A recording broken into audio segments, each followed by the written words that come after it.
The Permanent Subcommittee on Investigations will come to order. Today's hearing continues a 10-month bipartisan investigation of corruption, misconduct, and abuse at U.S. Penitentiary Atlanta, a federal prison in the state of Georgia. The evidence the subcommittee has secured to date reveals stunning long-term failures of federal prison administration that likely contributed to loss of life, jeopardized the health and safety of inmates and staff, and undermined public safety and civil rights in the state of Georgia and the southeast region of the United States.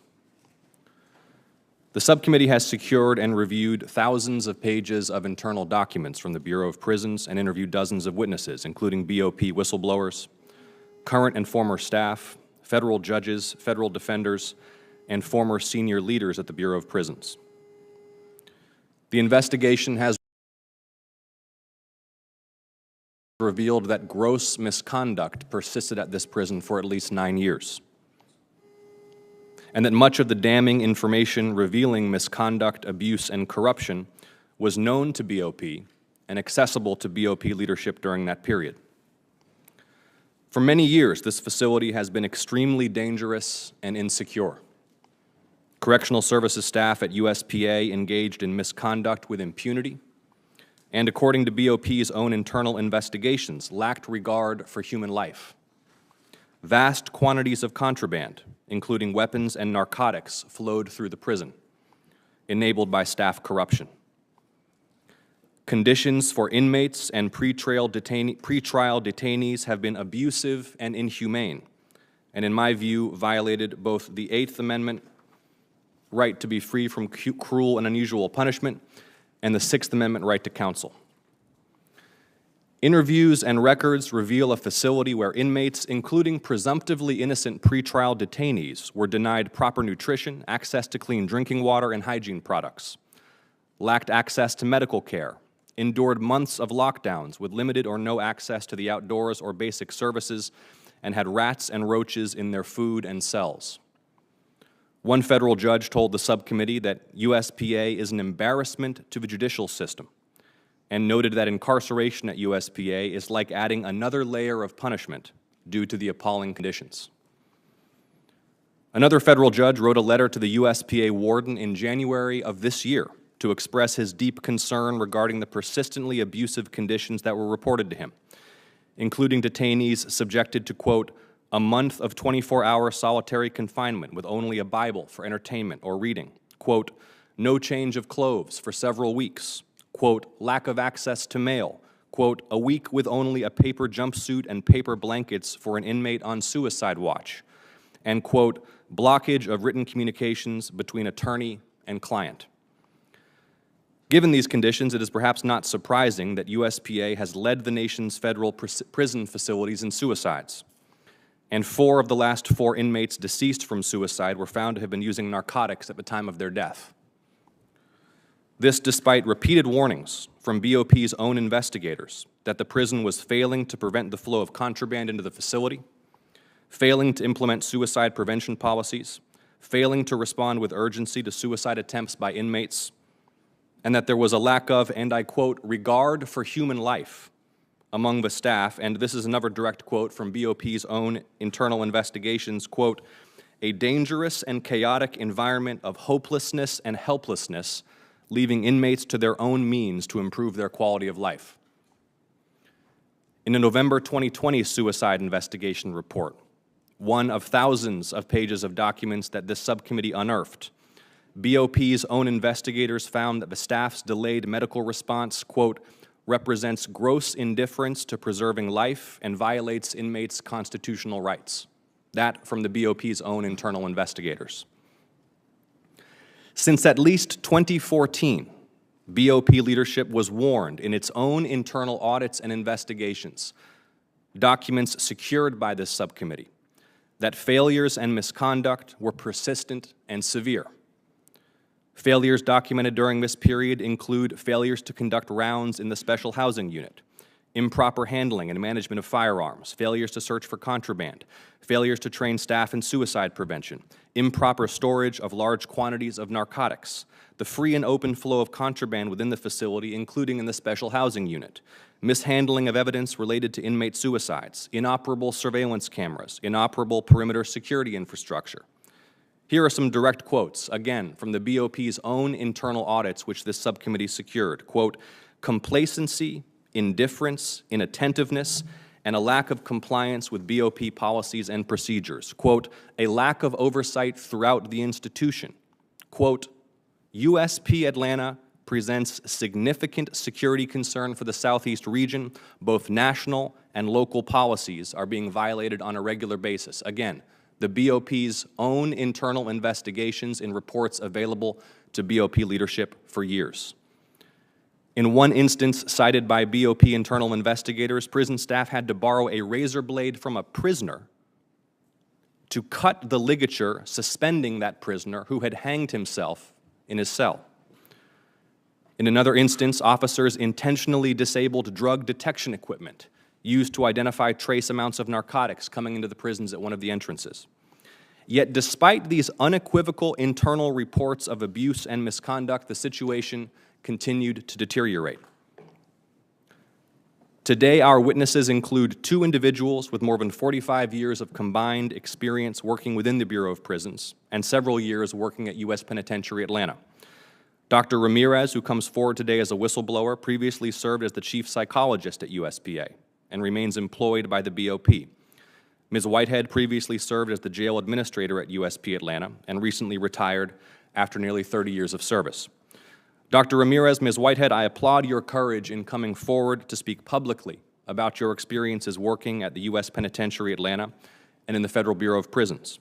I know this was not an easy decision for you, and I know I speak for the subcommittee on a bipartisan basis when I say that we are grateful for your bravery today, and we will look harshly upon and seek accountability for any retaliation you may experience as a result of your testimony. Our investigation is also about the impact of corruption and dysfunction at USP Atlanta on the criminal justice system and the rights of incarcerated people. Many of these individuals subjected to these conditions have not gone to trial or been convicted of any crime. They are presumptively innocent pretrial detainees. And today we will hear from Ms. Shepard, an experienced federal defender, who will testify about her client's experiences at USPA. Later we will hear from Bureau of Prisons Director Michael Carvajal, who was the Assistant Director for Correctional Programs from 2018 until 2020, with oversight over correctional services nationwide, and who has served as Director of the agency since 2020. Director Carvajal's testimony is critical to our ongoing investigation. After months of bipartisan requests for Director Carvajal's voluntary testimony, on July 14th, the subcommittee issued a subpoena to compel it. As an accommodation to the Department of Justice and in recognition of Director Carvajal's presence this morning, this subpoena has been withdrawn, and Director Carvajal is testifying today on a voluntary basis. My preference is always to pursue investigations in a cooperative spirit and without resorting to compulsory process. However, so long as I chair this subcommittee, it will continue vigorously, professionally, and judiciously to pursue these investigations in the public interest. And where necessary, the subcommittee will use all of its authorities to pursue the information vital to that work. Today is the next step in our investigation, but not the last. I thank Ranking Member Johnson and his staff for their continued cooperation during this bipartisan investigation. At this hearing, there will be discussion of some difficult topics concerning treatments of people suffering from mental illness and suicide. I want to note that people experiencing mental health crisis or thoughts of suicide can call a new nationwide hotline, 988, to be connected with trained counselors. I thank again the ranking member for his cooperation and yield to him for his opening statement. Well, thank you, Mr. Chairman. I also want to thank the witnesses for your appearance here. Dr. Ramirez in particular, I just want to say that we will unequivocally protect you from any retaliation that you may suffer because of this. I think the chairman has done a very good job of summarizing the issues that we've uncovered here. I want to commend both the chairman and your staff and my staff for doing a really pretty thorough investigation here. I know We weren't able to issue the report because we didn't get cooperation. But we will be issuing the report, and I'm looking forward to that. I think it will be also very complete. So again, I just want to commend everybody involved in this. And Mr. Chairman, I would like to just enter my opening statement in the record, because it would just repeat an awful lot of what you said, but I would like to spend a couple minutes here just describing the fact, I didn't come to the United States Senate to be an investigator. I came here because we're mortgaging our kids' future, and we still are. But when I became chairman of the Senate Committee on Homeland Security and Governmental Affairs, a lot of people don't realize it because it's not in the title. That is the Senate's Oversight Committee. And you have a responsibility to start looking into things and conducting oversight and do investigations. Now, of course, being ranking member on the permanent subcommittee investigations, that's what we do. I would hope this experience has started opening up your eyes. My 6 years as chairman of the committee certainly opened up my eyes at how weakened congressional oversight has become over the years. We have very limited enforcement power. As a result, the agencies just thumb their nose at us. And I think you saw that here. These are legitimate issues. These are long-standing problems. The fact that the Department of Justice, the Bureau of Prisons, weren't fully cooperating in this is absurd. I held a hearing as chairman of the full committee on Bureau of Prisons. I asked in 2018 for an investigation by the Office of Inspector General. We still don't have that report. I guess it's still in progress. This is in 2018. So again, this hearing again is long overdue. This is on specifically with Atlanta, but we ought to be asking, how prevalent is this? But because the agencies are not transparent, because they're not cooperating, we need whistleblowers coming forward. And this is my appeal to anybody in federal agencies who have worked diligently with integrity for your agencies. If you're working for an agency that has lost its credibility, is not operating with integrity, please come forward. We need to hear you. The only way this is going to get corrected, the agencies, the departments are not going to correct their own problems. They're not going to make them public. And the only way these problems are corrected is if they are made public, and that is with congressional oversight and public exposure. And so we need whistleblowers.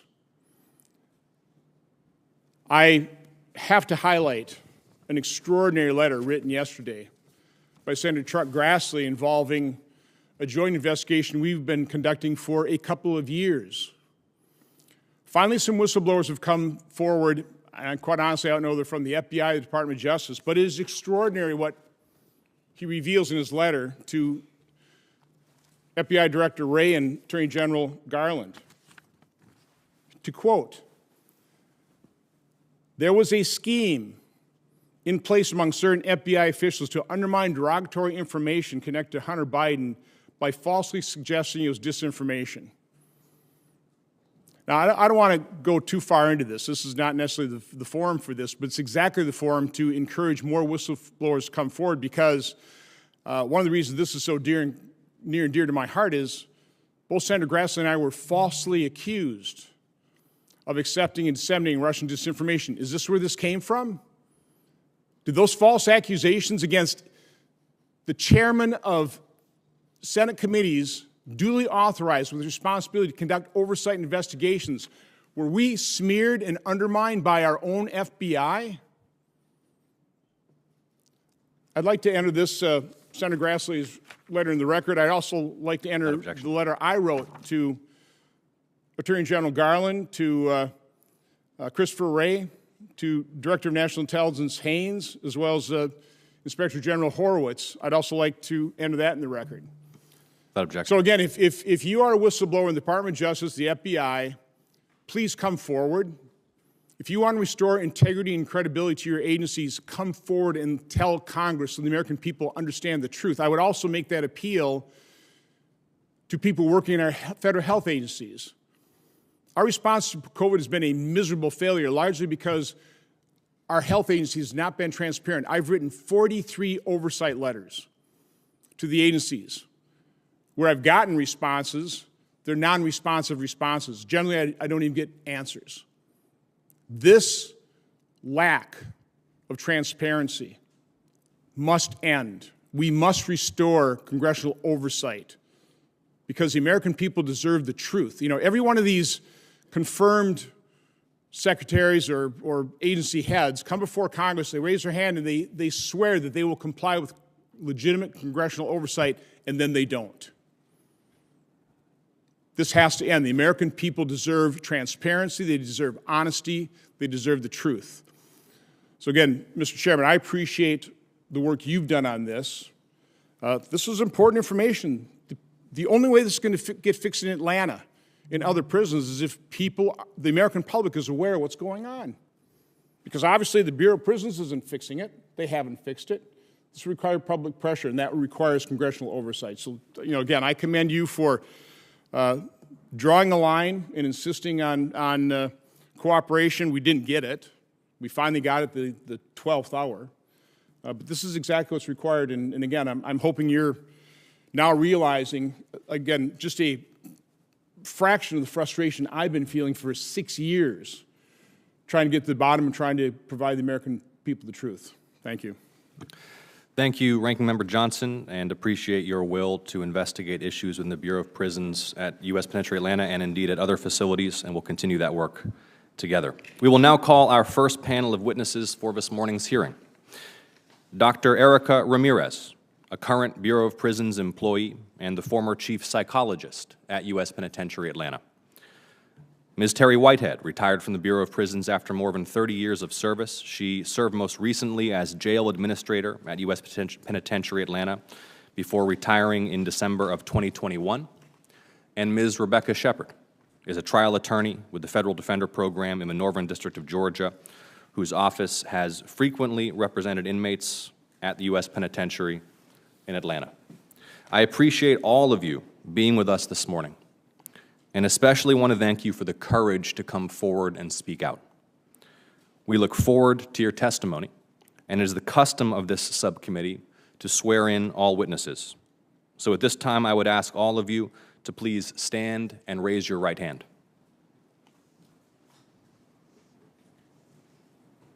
Do you swear the testimony you will give before this subcommittee will be the truth, the whole truth, and nothing but the truth, so help you God? Let the record reflect that the witnesses answered in the affirmative. You may take your seats. We will be using a timing system today.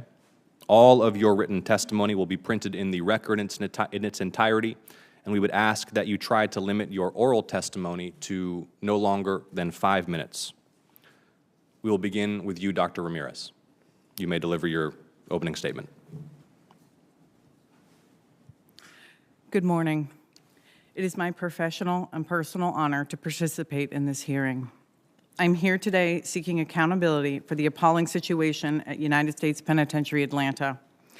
Once the flagship of the BOP, it is now a penitentiary in name only. As a chief psychologist at USP Atlanta from 2018 to 2021, I repeatedly reported ongoing, uncorrected, gross mismanagement of suicide prevention practices, staff misconduct, and general operational deficiencies. Unfortunately, the only response I received was unlawful retaliation. I was involuntarily transferred to an FCI in Seagoville, Texas. Though I'm speaking today in my personal capacity, I have been an employee of the Federal Bureau of Prisons for 15 years. For the first 11, I was assigned to various psychology departments at high or maximum security male institutions. From 2015 to 2018, I was a psychologist with a supervisory role in the Supermax, also known as the ADX, the facility in Florence, Colorado, the most secure institution in the country. In 2018, I accepted the chief psychologist position at USP Atlanta, where my mission was to turn around a deficient, failing psychology department. I was responsible for integrating standardized procedures on inmate mental health issues, the provision of sound clinical care to the inmate population, developing and implementing mental health treatment and best practices, and tracking and analyzing program adherence. Like most BOP employees, I am first and foremost a federal law enforcement officer. In addition to providing mental health care, I'm responsible for ensuring the safety and security of the community, the staff, and the inmate population. That includes pat-downs, searches, and other security-related duties. Upon my arrival, and for the duration of my time at USP Atlanta, the facility was falling apart. Elevators were inoperable for months at a time. The walls were infested with mold. Whenever it rained, the sewer would back up and overflow onto the recreation yard, sometimes leaving a foot of human waste behind.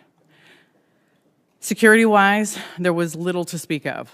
Given the volume and flagrancy of the contraband, it was obvious that cell searches were not being properly conducted, if at all. For instance, I confiscated a microwave that I found while searching an inmate's cell. 2 days later, I found the same microwave in another cell. It was the same serial number. Of course, my assignment and primary concern was the inmate mental health and suicide prevention. In the roughly 4 years, 8 inmates at USP Atlanta died by suicide, 2 prior to my arrival and 6 during my tenure. To put this into perspective, federal prisons typically see between 1 and 3 suicides over a 5-year period. Any loss of life is tragic and unacceptable, which is why it is particularly devastating to see such disregard for human life at USP Atlanta. BOP policy requires that a suicide reconstruction team is sent to investigate circumstances of any inmate suicide. The team prepares a report detailing findings and making recommendations to prevent reoccurrences. This report is sent to on-site, regional, and national offices in the BOP, and the institution must provide a written response to any recommendations. While at USP Atlanta, I reviewed 7 reconstruction reports, each prepared by different teams, and all 7 reports featured some same issues. Inmates suffering from ongoing substance abuse, easy access to drugs, unit rounds which were required to be done every half hour were routinely skipped for hours at a time. I repeatedly expressed my concerns about other systematic failings to management, and nothing was done. Despite desperate need for reform, any suggestion for change was met with resistance. That's not the Atlanta way. Some of the examples of the Atlanta way included an employee yelling threats and obscenities, aggressively approaching an executive staff member. Though I was 5 months pregnant and terrified, I stepped between the two and pushed the employee away. I reported the employee, and nothing was done. Another time, my husband was repeatedly hit by a staffer. He required medical attention, and the attacker remained at work. I was warned to stay away from him. In 2020, a program review team found that the staff had broken machines intended to detect traces of drugs. This had been going on for a year. The agency's response was to move 43 mid-level supervisors across the countries. It was during the midst of the COVID pandemic. Our families had set down roots, and we had done nothing wrong. The agency refused to give us responses. Today, I'm asking that you help this agency, staff it at 100%, provide mid-level management with tools to actually make changes. We have lots of responsibility, and yet we have little authority. When there is discipline, make it fair and swift. I thank you for your time. Thank you, Dr. Ramirez. Ms. Whitehead, you may now deliver your opening statement. Good morning. Good morning, Chairman Ossoff, Ranking Member Johnson, and members of the subcommittee. Thank you for inviting me to testify today. Who am I and why am I here? I am an upper management retiree after serving more than 30 years with the Federal Bureau of Prisons. I am here because of the many abuses and gross management I personally witnessed while serving at USP Atlanta. I was shocked and appalled by the USP Atlanta big picture. On a daily basis, there were numerous policy violations which put the staff, inmates, and the local community in danger. For example, there were so many rats inside the facility dining hall and food preparation areas that staff intentionally left doors open so the many stray cats that hung around the prison could catch the rats. It is never a good idea to leave prison doors open. There was no professional pest control service in place because management officials could not work together and determine which department or budget was responsible for the cost. I arrived at USP Atlanta in August 2020, 6 months into the pandemic, and at that time, staff were not provided appropriate PPE to perform their duties within the pandemic. Also, there were no designated COVID-19 isolation or quarantine areas in the detention center unit. In August 2020, it was reported half of the 300 security cameras did not operate appropriately, and the other half were off by 3 hours. This was not the first time this had been reported. There were missing security controls and equipment to include keys, handcuffs, and pepper spray. Key control at other BOP facilities that I have worked is paramount to maintaining safety and security. Then there is the Atlanta way. The Atlanta way is far from norm and certainly not the Bureau of Prisons way. Most of the staff at USP Atlanta are very proud that Atlanta does things intentionally different. The BOP has a policy on staff conduct and ethics. Reports of unethical behavior must be investigated, and if warranted, discipline is imposed. However, at USP Atlanta, the Atlanta way is where staff are not held accountable for misconduct. Inmates are not challenged for negative behavior, and regular maintenance and routine repairs are non-existent. Staff members are actually involved in physical fights at work, which cases are uninvestigated and or staff subsequently promoted within. Marijuana is routinely smelled inside the prison, but there are no searches to determine which inmates were smoking. Inmates are observed in zombie state, and nothing is done in an effort to determine the source of the illegal substances. All BOP staff members are correctional workers first, to include secretaries, psychologists, teachers, and wardens. Conducting searches is Corrections 101 at BOP facilities. I never saw a pat search conducted at USP Atlanta. And in August 2020 and July 2021, reports indicate area searches were not being done. As the jail administrator at USP Atlanta, I tried to make positive changes by voluntarily training less experienced staff, by correcting security violations and reporting staff misconduct. My efforts were very unappreciated. I was ostracized by staff. I was victimized by the agency with a forced relocation to a Texas facility, which led to my retirement much earlier than planned. In August 2021, the pseudo-solution to addressing the USP Atlanta problems was to move 43 management officials out of 432 staff members. What I witnessed was outrageous. I never expected to be here today. Now that I am, I ask for your immediate help. I truly believe the problems can be fixed with the right people and mindset. Please continue the kind of oversight you are doing today. Hopefully, it will result in real accountability and stop the abuses you are hearing about. Thank you for your time. Thank you, Ms. Whitehead.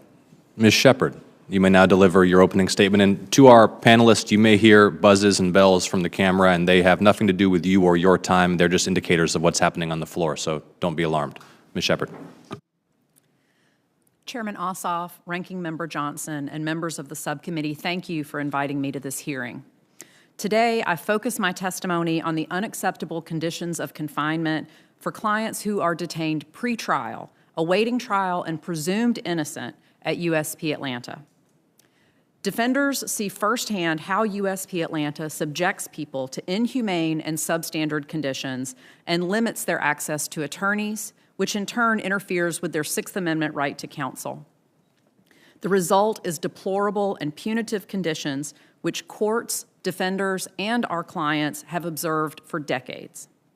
I want to begin by sharing a clear picture of what life inside is like. One client, and I will call him Jacob for the purpose of this hearing, described his experience in a 2019 affidavit that I've submitted as Exhibit B. Jacob was held in an overcrowded pod where he was locked into his cell for 24 hours a day, 3 to 4 days at a time. He was one of 3 people squeezed into a 2-person cell. When Jacob was allowed outside of his cell, it was for less than an hour every few days. The pod only had 6 showers and 3 phones that had to be shared by about 100 people, making it impossible for everyone to shower and make phone calls. When out of his cell, Jacob had to choose whether to call his family or to call his attorney, but he could not do both. Even worse, Jacob's cell was infested with roaches, and when he asked for cleaning supplies, the guards merely laughed.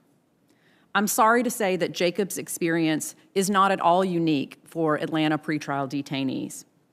During my 8 years as a defender, I have seen clients routinely locked down and allowed out of their cells for extremely limited periods of time, such as only 15 to 30 minutes, 3 to 4 times a week, or only an hour each day. And these lockdowns persist for months. Clients are treated as though they are in solitary confinement, not because of their behavior, but because of their misfortune in being placed at USP Atlanta.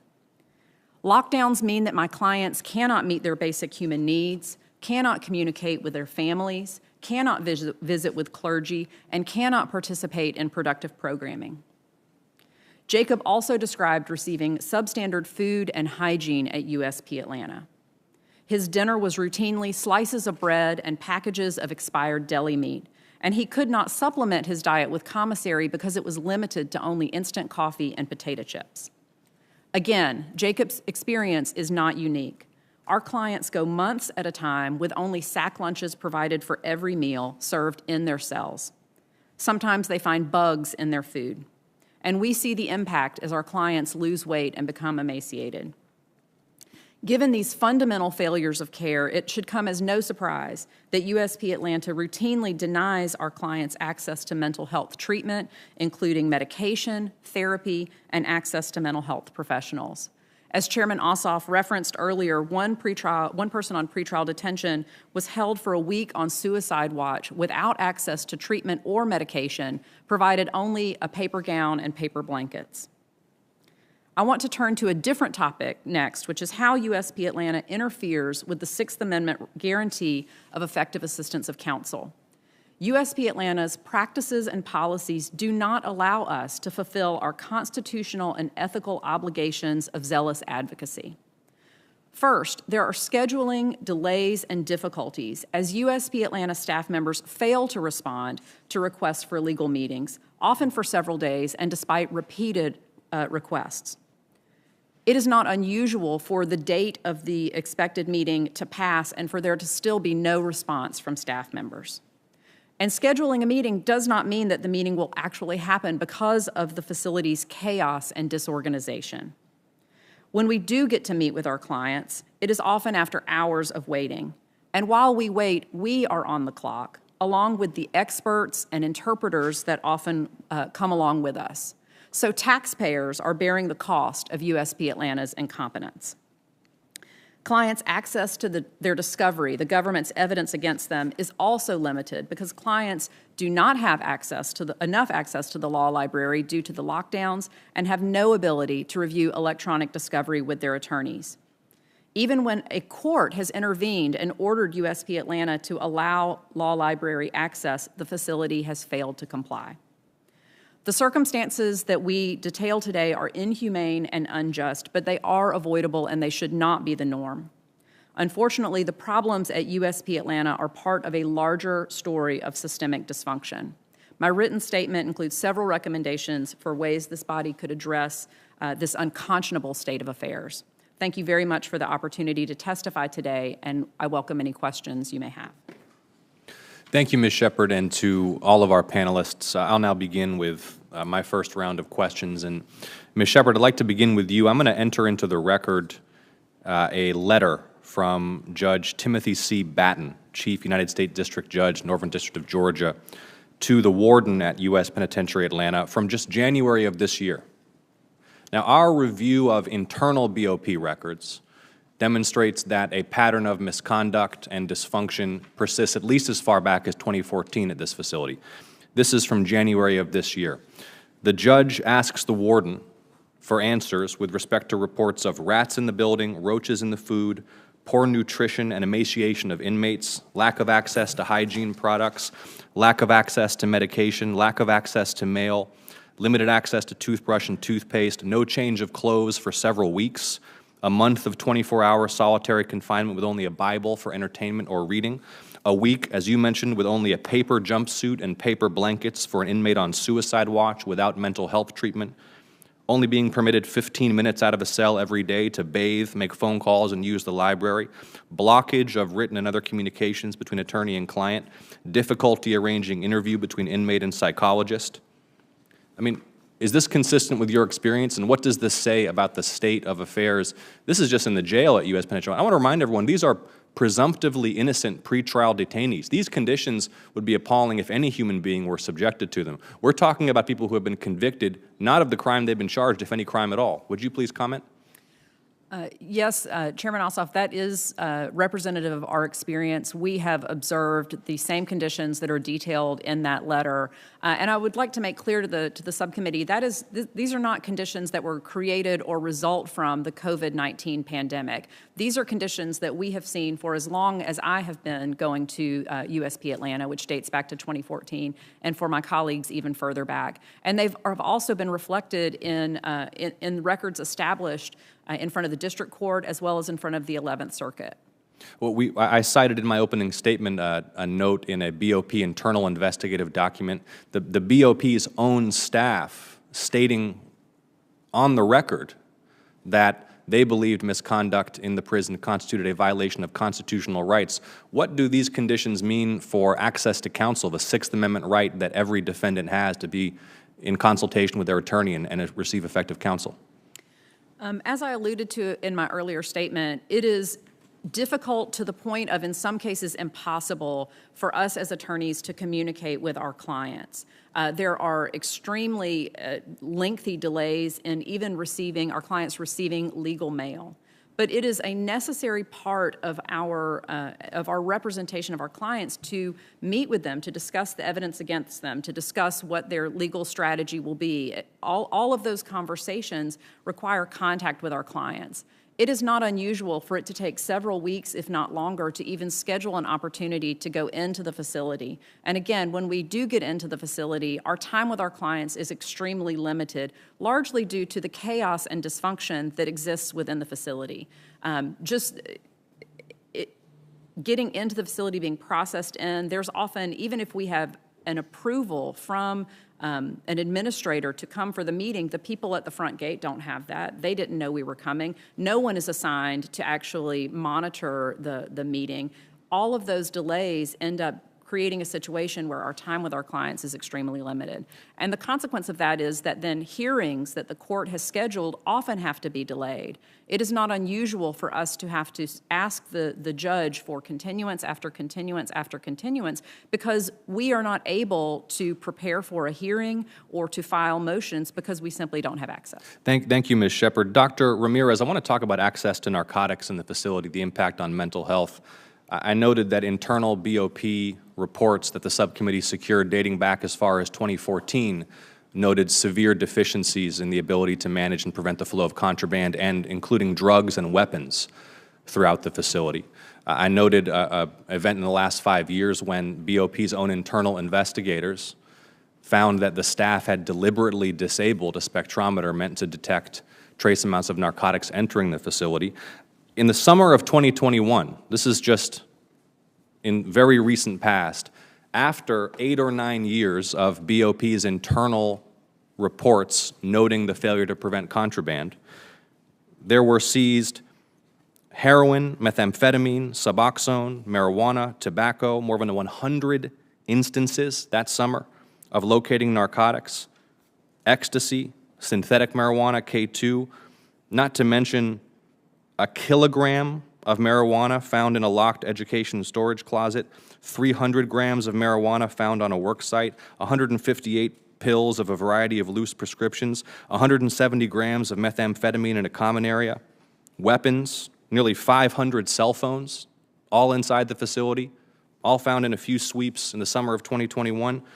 Please describe the problem at USP Atlanta with respect to access to narcotics and how it intersects with your work in mental health and the suicides that you saw while you were there. So unfortunately, the ease of access to drugs makes it very difficult for mental health providers to differentiate between genuine mental illness and the effects of whatever unknown substance the individual may be on. So we spend much of our time initially assessing, what the individual's experiencing. Is this because of drugs? Have you had depression? It takes much longer to kind of tease out whether this is an organic issue or something created by a chemical that was recently ingested. Unfortunately, the lack of security, routine searches, routine drug testing is such that we can't, we always have to assume that the inmate is intoxicated and that it is not necessarily presenting in an organic mental illness. So it certainly creates a delay in developing a treatment plan and moving forward in how to best help that individual. Thank you, Dr. Ramirez. And the suicide investigation reports that the subcommittee secured over many years reveal negligent staff responses to suicides in progress, negligent staff conduct before, during, and after suicides. This is April 2016. Correctional services staff had failed to locate the inmate for his scheduled mental health treatment. Census counts were not being properly conducted and documented. October 2017, this is a quote, "Staff responded with no apparent sense of urgency to the inmate hanging in his cell, logged no rounds on the shoe that day. No evidence pertaining to the suicide was retained." This is the BOP's own internal findings. Another suicide, October 2019. Rounds on the shoe were not performed, a delay in the initiation of life-saving measures, mishandling of evidence again.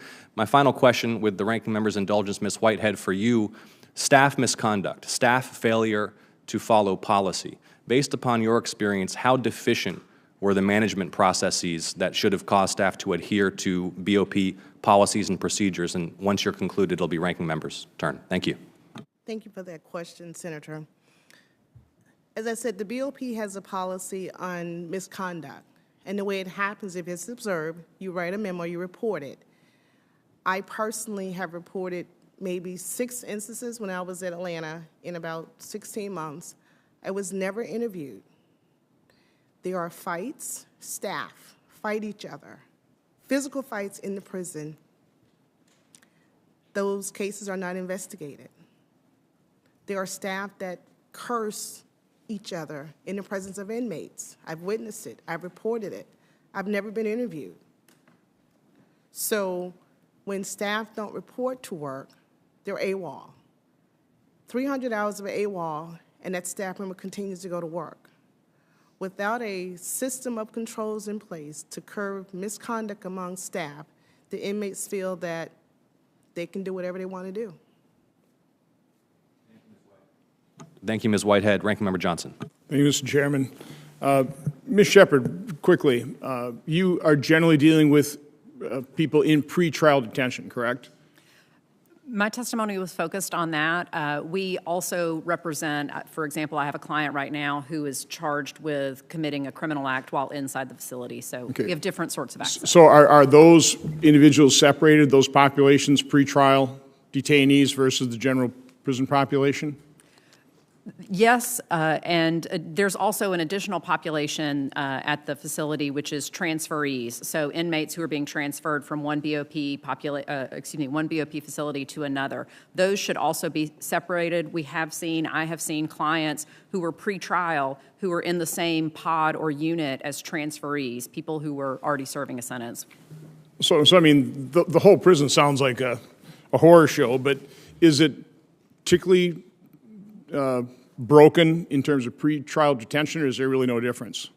I believe that's accurate, yes. It is particularly the egregious lockdown conditions that I've described, the egregious nutrition and hygiene conditions that I've described are specific to pretrial detainees. Okay. Ms. Whitehead, I'm deaf in one ear and you're very soft-spoken, so if you could get your microphone a little bit closer to you so I can hear better. You obviously have served in a number of prisons around the country. I think my main question to you is, how extraordinary, how out of the ordinary is Atlanta and the Atlanta way versus other situations you've been in? As I indicated, I was shocked. I was appalled by the conditions at Atlanta. Cell phones. In July 2021, approximately 700 cell phones were recovered in a sweep in Atlanta. Just quickly, while we're on describe why that's such a problem in a prison. Inmates are not allowed to have cell phones in a prison. Inmates can actually call hits on anybody outside of the prison using a cell phone. Cell phones are not monitored. Inmates can make drug transactions, commit further crime utilizing a cell phone. So again, that's a big problem when you have 700 cell phones in a prison. That is But a huge go on. problem. Cell phones are in other institutions. To put it in perspective, there may be one cell phone to 50 inmates at another institution. Atlanta had approximately 1,400 inmates and 700 phones were found. That's one to every other inmate.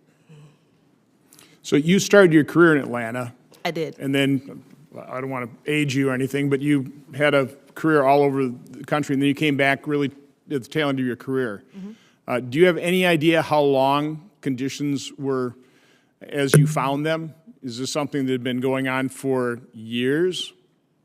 When I started my career at USP Atlanta as an intern, I was learning the Bureau way, not the Atlanta. I was learning the Bureau. I traveled about 8 institutions over 30 years, gathering knowledge, learning policies. And I went back to Atlanta. I was very proud to go back to Atlanta. When I got to Atlanta and I saw that Atlanta operated totally different from other institutions, it was a shocking moment that Atlanta is far off the grid when it comes to the BOP. So there are problems at other Bureau of Prisons, but nothing like Atlanta. Not that I've experienced. Not even close. Dr. Ramirez, there's generally somebody in charge. I mean, there's some leader, leader of the pack, so to speak. There's somebody generally in charge. My guess is not necessarily the warden. I mean, do you either of you know who's in charge there, really? I mean, who created the Atlanta way? I think the Atlanta way has been ongoing for many, many years, long before I started my bureau and probably even before Ms. Whitehead. In my experience at USP Atlanta, I think the warden, though identified as the leader per se, has very little authority. The Southeast Regional Office, where the regional director is about 12 miles away. And from my experience, that office had a lot of input and oversight into what was going on in the institution, though they may or may not have been informed about the details and minutia of what was going on at the institution. So I think it's kind of divided. So I realize the sensitivity of my sensitive nature of my question here, because I'm shocked, quite honestly, how much retaliation we actually see within government agencies. So I understand the fear, but I'm trying to determine who's in the end responsible for this. I mean, you can say the director, you can say the warden. I'm trying to figure out exactly why this continued to go on and on and on. I know both you and Ms. Whitehead attempted to report these things. Who did you report this to? I reported it both to the warden and the regional director. In some cases, as it related to the suicides, it was reported to central office, DC. I think a lot of what you're seeing is years and years of staff and management not being held accountable. So it enables further misconduct, almost making it normal. So when you report that to the warden or somebody at the regional center, is your assessment they were fully aware of this? They just realized there's nothing they were going to do about it or could do about it, and they just sort of ignored your concerns? Yeah, my assessment was they were fully aware. I know they were fully aware because I advised them myself. In many cases, I believe they chose to take no action because it was far more difficult to take action than to look the other way.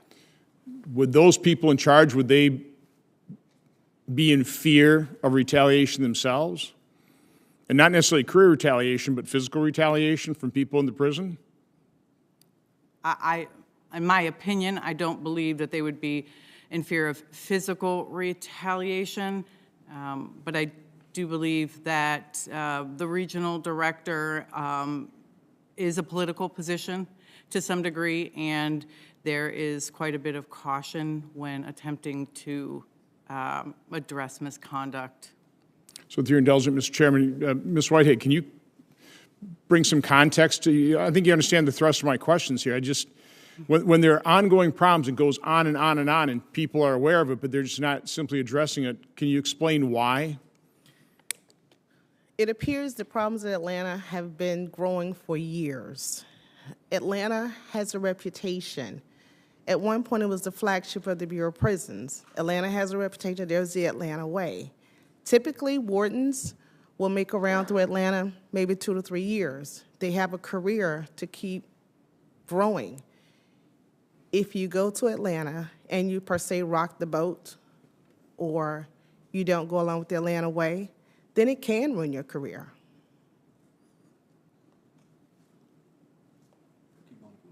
I'm just, so the people that report to you as the warden, they would be able to ruin your career if you don't discipline them and correct what's happening at the prison. Is that? Again, I'm trying to understand this. So the warden does have limited ability to make change, particularly at Atlanta.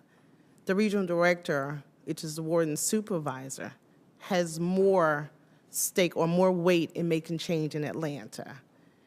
If the warden goes against the regional director's view of Atlanta, then the warden's going to be moved. Okay, so it really, the responsibility really falls more on the regional director's shoulders than the warden's shoulders. More safe for Atlanta. How would you, okay, thank you, Mr. Chairman.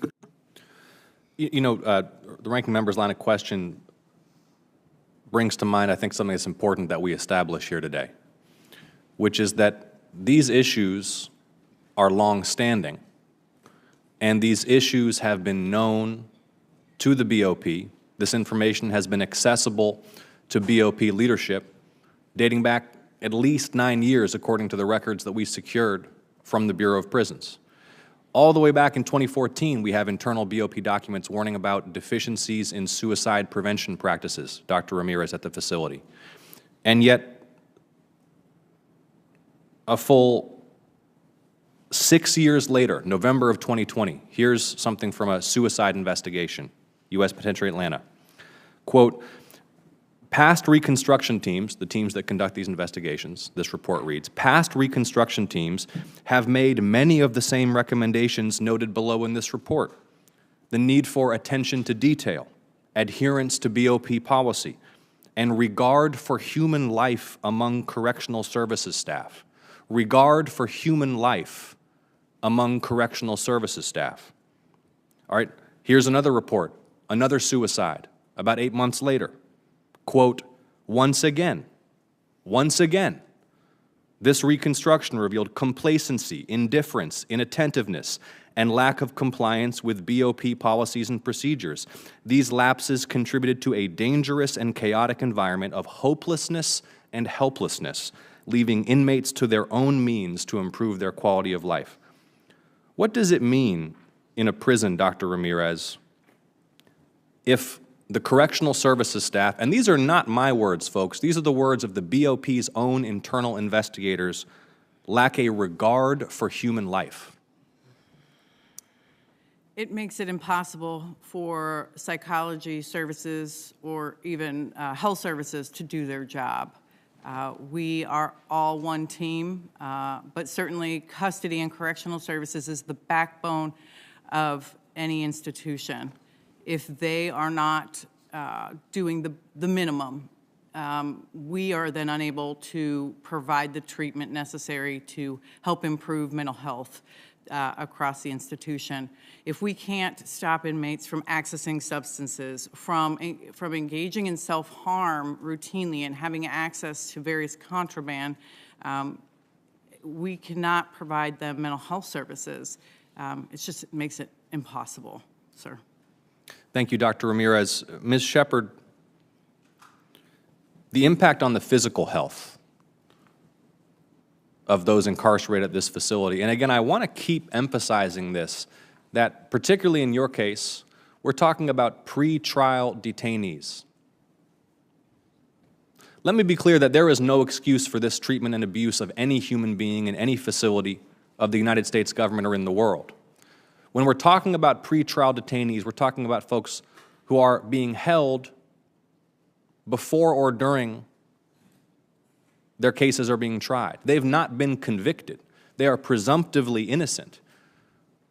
We heard from a federal judge that so depraved are the conditions at U.S. Penitentiary Atlanta that if folks are convicted and sentenced, they depart downward from the sentencing guidelines because they consider incarceration at this facility to be punishment upon punishment. I'd like for you to describe what you've seen in terms of the impact on detainees and inmates' health of lack of access to nutrition, clean water, and so on. We see this on a regular basis with clients who are detained pretrial at USP Atlanta. Significant changes, not only in physical health, but also in mental health. In terms of physical health, we see, as I described earlier, clients who are losing weight, losing muscle mass, sleep deprived. All of those take a very physical toll on our clients' health, and we see that, and we point that out to the judges to help them understand and explain what these clients are subject to that is different, that is not, it's not what we expect out of federal pretrial detention, and it's not what clients at different federal pretrial detention centers within the district experience. But there's also a significant toll on their mental health. The extreme isolation of being in these lockdown situations, unable to communicate with family members for days on end. And even when they are able to wait in line and make that phone call, there's a line behind them. And so the pressure to keep that communication short, even when they're able to make it, it is, again, these are individuals who are entitled to the presumption of innocence and who our system has taken custody of. This treatment is deplorable, and it bears visible consequences in terms of both physical and mental and emotional health. And in the land of the free, before you've been convicted of any crime, you can be locked up 23 hours a day without access to food or clean water, without enough time to take a shower, with paper clothes, without enough time to call your family, by the U.S. Department of Justice, without access to counsel. It's a disgrace to the U.S. government. I want to ask you, Ms. Whitehead, for your response to the concluding paragraph from the 2020 security assessment. Again, after years and years of warnings and internal BOP reports about gross deficiencies, misconduct, security lapses, here's how that 2020 security assessment that the subcommittee secured concluded, quote, U.S. Penitentiary Atlanta presents significant security concern for the Southeast region. Both national and local policies are being violated on a regular basis. The staff at USP Atlanta are quality staff, but without proper leadership, oversight, and accountability fail to follow proper security procedures. USP Atlanta requires immediate corrective action. And we've heard that before in internal audits. The demand by those investigators for action now. What was it like for you and others working in the facility to work in that environment? When I arrived at Atlanta, my very first day, I sat in my car and I said, what the hell? Where does this happen in the Bureau of Prisons? I know that there are very good staff in Atlanta that want to follow policy, that want to do the right things. However, without that leadership, without being held accountable to follow those policies, it's a disservice to the staff and the inmates and the local community. The report saying that there must be immediate action is correct. However, I'm still waiting on that immediate action. When I was in Atlanta, I didn't see any action to the 2020 report. I didn't see any action to the July 2021 situation other than to move staff, move the management staff. Thank you, Ms. Whitehead. Ranking Member Johnson. Thank you, Mr. Chairman. I want to go on. This concluding paragraph is quite short. It also says the lieutenant's office is not being held accountable and is in need of additional oversight. The staff morale appears average to below average. There appears to be a great deal of animosity between line and executive staff. Ms. Whitehead, can you describe the line of authority there? Who's the lieutenant? You don't have to name names, but I mean, just in terms of the line of management, what is the lieutenant's office? So there's line staff. The lieutenant's office is the first line supervisors of correctional services. So this would be right underneath the warden. Right underneath the captain. So it's the So warden. it's the warden has captains reporting to him? At Atlanta, the captains report to the associate wardens. The associate warden reports to the warden. So therefore, the lieutenants are the first line supervisors. The captain would be the second, the associate warden the third, and the warden is the fourth inside the institution. Okay. So basically 4 layers of management inside the prison. Absolutely. And then the warden reports to the regional director. Yes. So it seems like this report is really calling out the lieutenants. I mean, 4 layers down. I mean, again, I've managed things in the past. I first go to the top, recognize an awful lot of things happen underneath, and the top management may be unaware of it. But I think it's interesting to note that this report really focuses on the 4th line of management inside that prison. I mean, can you explain why they're, what's wrong with the top 3 layers that they're not providing proper oversight to the lieutenants? I mean, is that where the power is? Is the lieutenant level, is that where the Atlanta way got developed? And the other 3 layers are just ignoring it?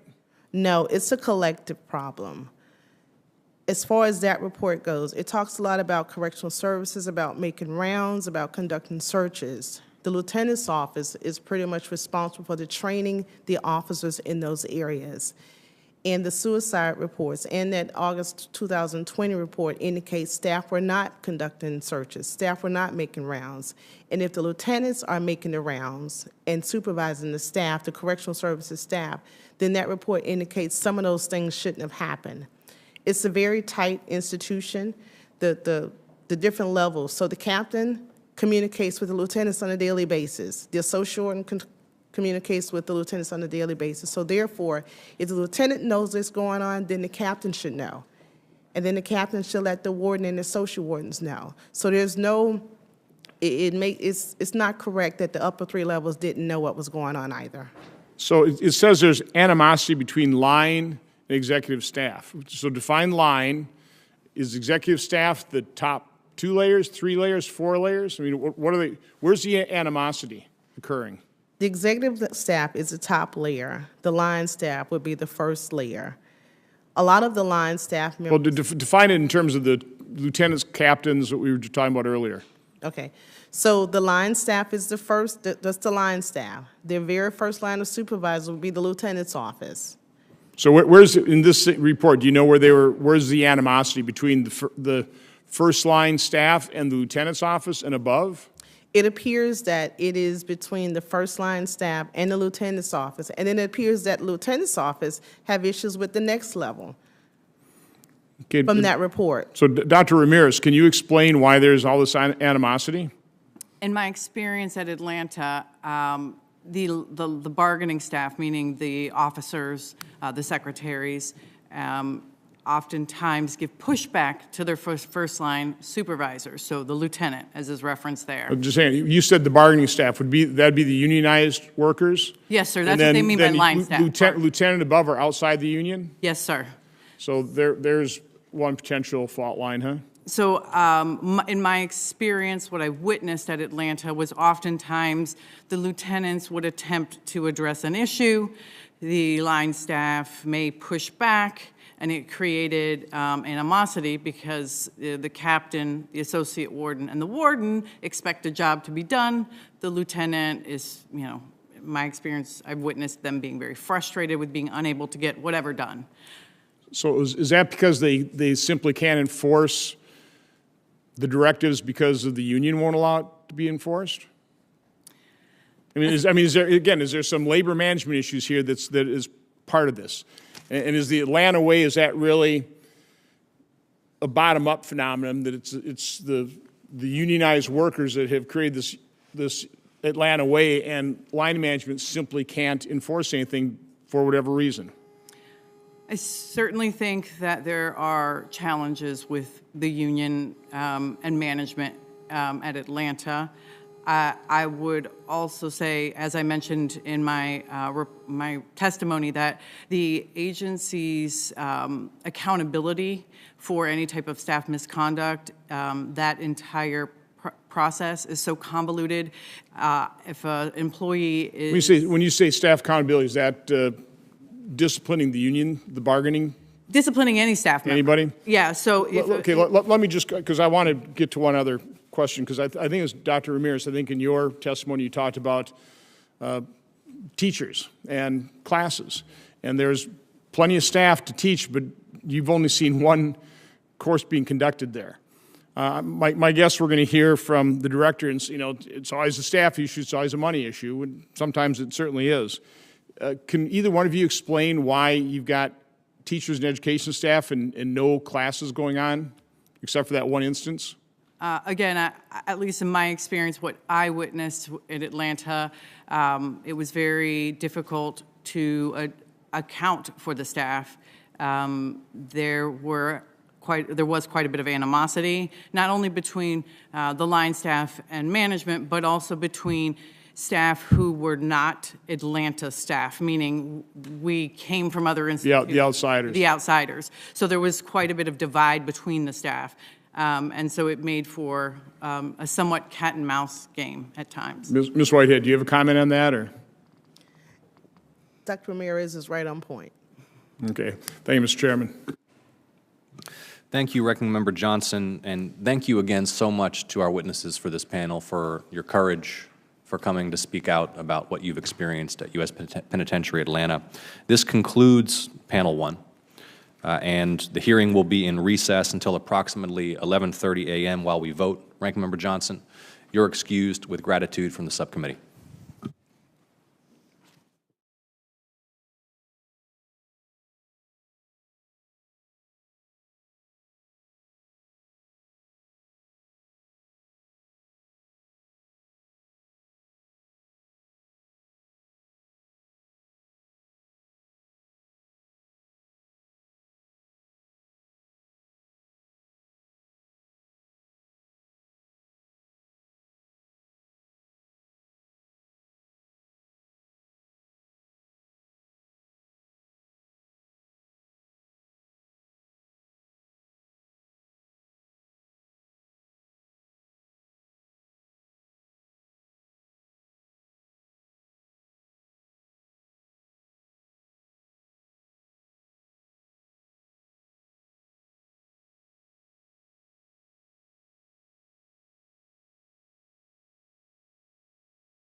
To order. We will now call our second panel of witnesses for this morning's hearing. Michael Carvajal is the director of the Bureau of Prisons. He has served in the Bureau of Prisons for the past 30 years, most recently having served as the assistant director for the Correctional Programs Division, after which he was appointed to the position of director of the Bureau of Prisons in February 2020. Director Carvajal, thank you for being here. It is the custom of this subcommittee to swear in all witnesses, so at this time I would ask you to please stand and raise your right hand. Do you swear the testimony you will give before this subcommittee will be the truth, the whole truth, and nothing but the truth, so help you God?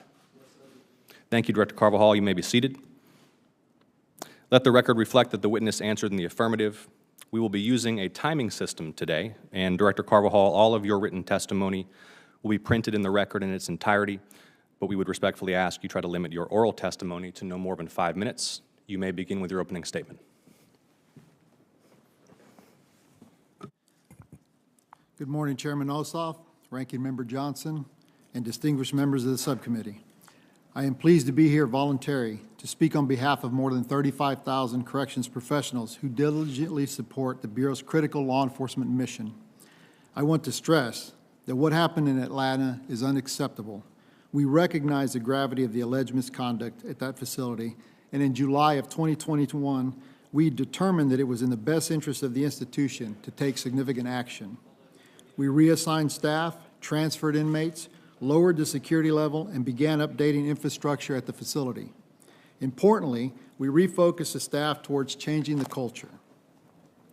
The Bureau has expended significant resources, implemented corrective actions meant to secure that USP Atlanta's operational compliance, meant to ensure USP Atlanta's operational compliance with policies and expectations.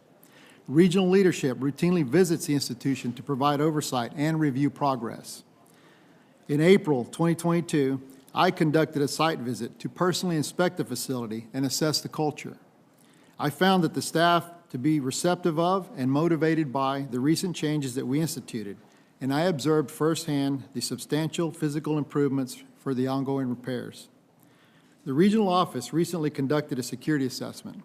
While the report is not yet final, preliminary findings indicate that corrective actions have increased staff training, enhanced security measures, internal controls, improved internal auditing, and strengthened inmate and staff accountability.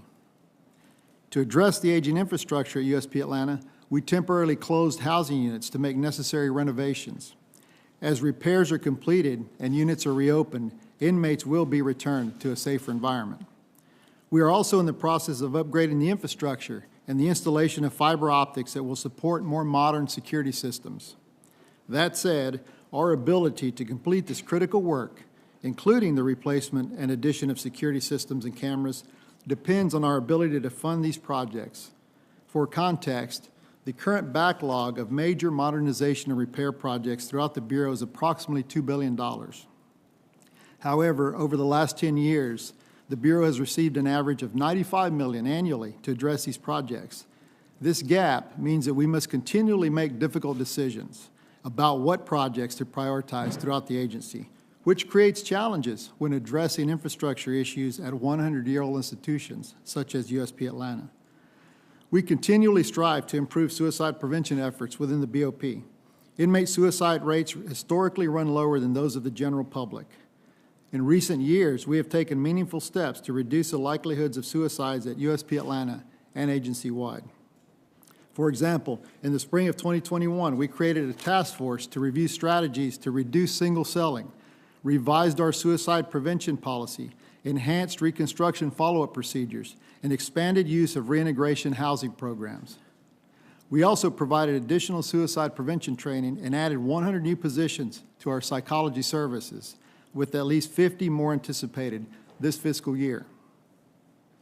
Properly addressing misconduct is also an agency focus. The Bureau employs multiple levels of oversight intended to ensure that its institutions are operating according to policy. This includes reviews performed by central and regional offices, local institutions, and outside entities. In addition, all staff have a responsibility to protect inmates and each other by reporting misconduct. In fact, failure to report misconduct is a policy violation, and all potential violations are referred to the appropriate investigative authorities.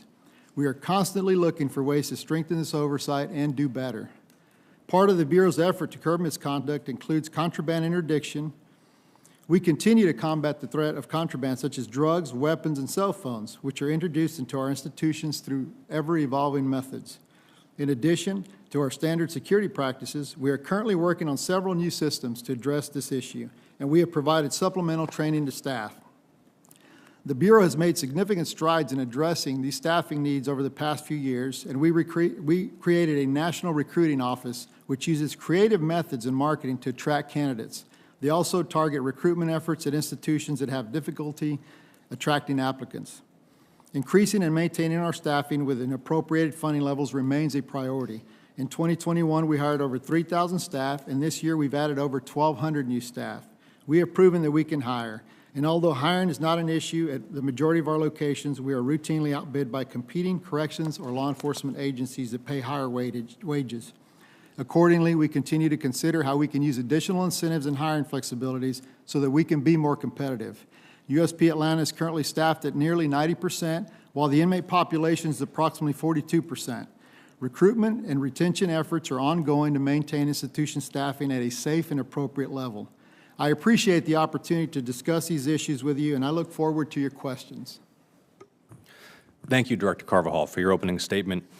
You became Assistant Director for the Correctional Programs Division in August of 2018. Without objection, I'll enter into the record the BOP's job description for that role, providing, quote, national policy direction and daily operational oversight of correctional services. You were appointed Director in February 2020. Is it fair to say you've overseen corrections across the BOP from 2018 to present? Yes, Senator. As part of the leadership team for the agency, that is correct. Thank you, Director Carvajal. And you would agree with me, sir, that as Director, you're responsible for what happens at this agency? Senator, as the agency head, I am overall responsible for everything that occurs at the agency. Thank you, Director Carvajal. The buck stops with you, yes?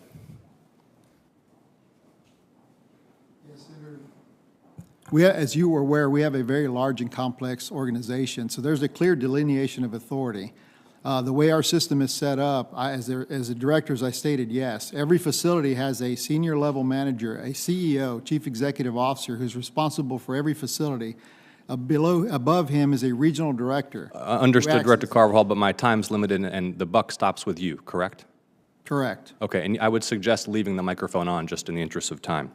It is the mission of the Bureau of Prisons to confine, quote, offenders in the controlled environments of prisons and community-based facilities that are safe, humane, cost-efficient, and appropriately secure. That's according to the BOP, correct?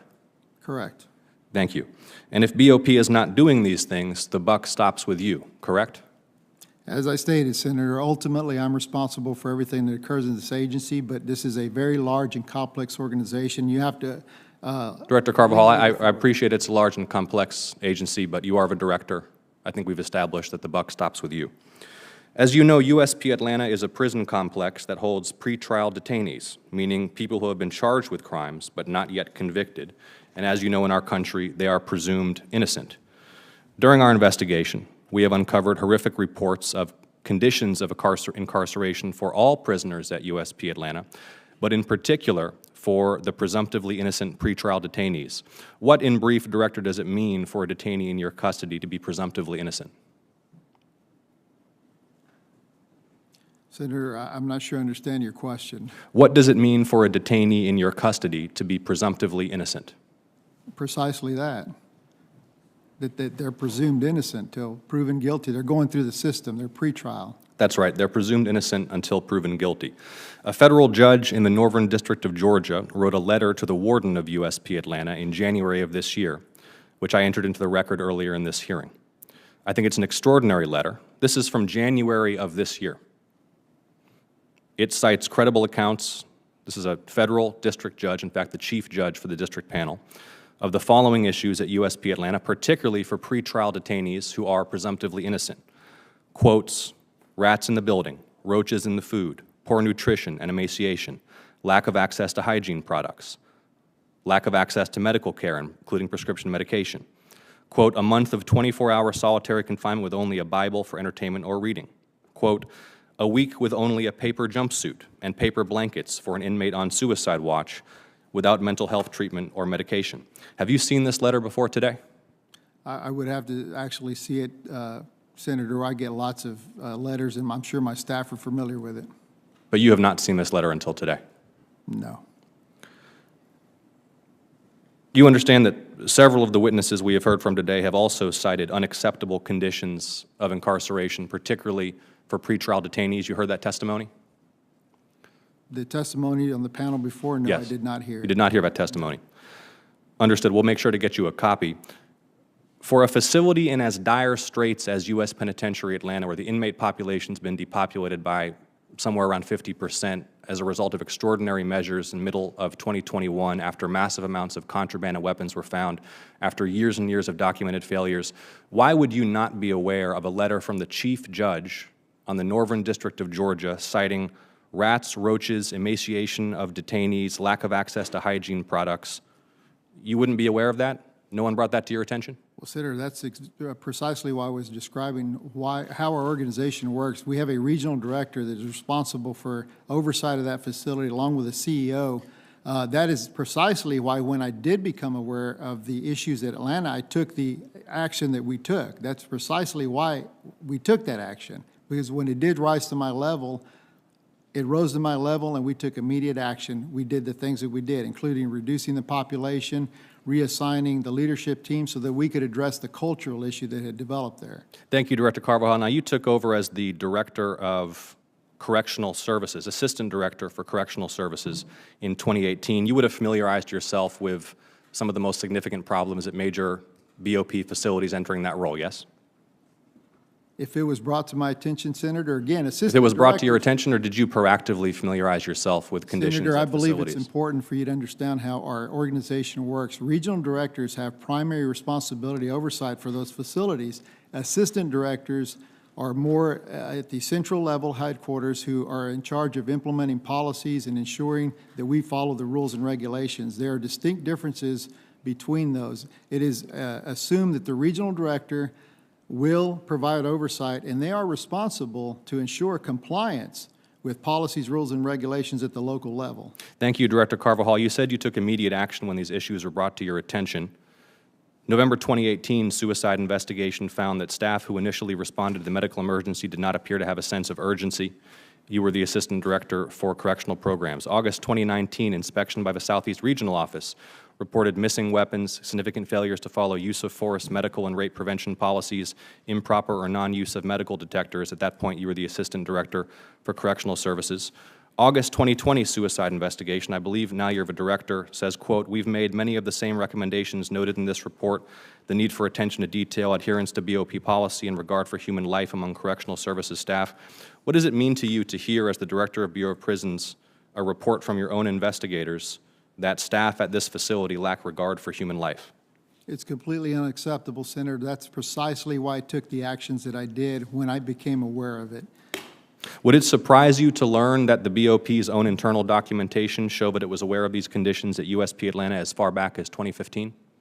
I am now aware of that, Senator. That's precisely why we took the actions that we did in reassigning the leadership team and looking at the way the structure works. The regional director is responsible to implement and make sure that the compliance with those things, and it is apparent that we had an issue there. When it rose to my level as the director of the agency, we took immediate action. So just to be clear, and then my time will be up and we'll return to Ranking Member Johnson, but when you were the Assistant Director for Correctional Programs, it had not risen to your level that at this facility where BOP internal investigators had for more than half of the decade noted and referred to BOP leadership significant deficiencies, some of them life-threatening, major security lapses.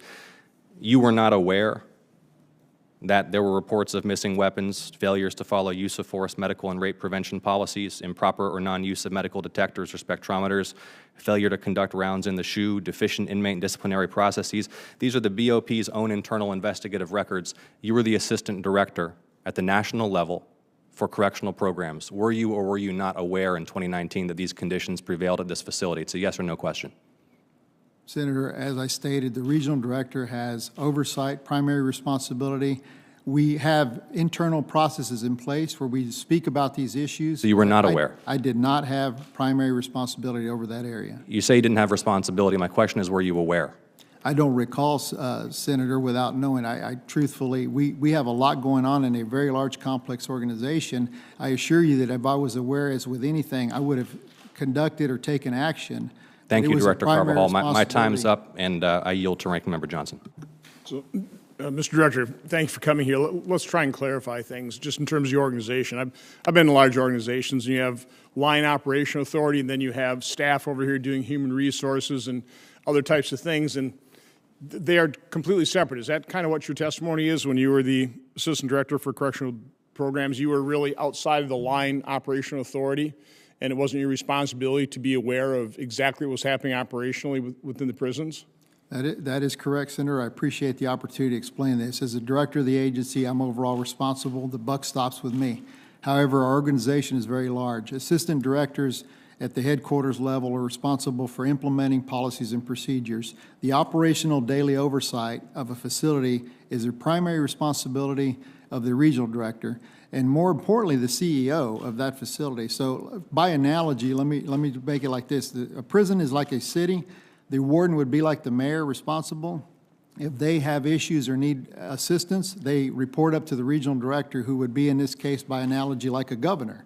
The central office being like federal assistance. Without that information and requests coming up to us, we are not directly involved in that. We also have the approval of the deputy director or the director to get involved in those operational issues. Okay, so again, I think that's clarified.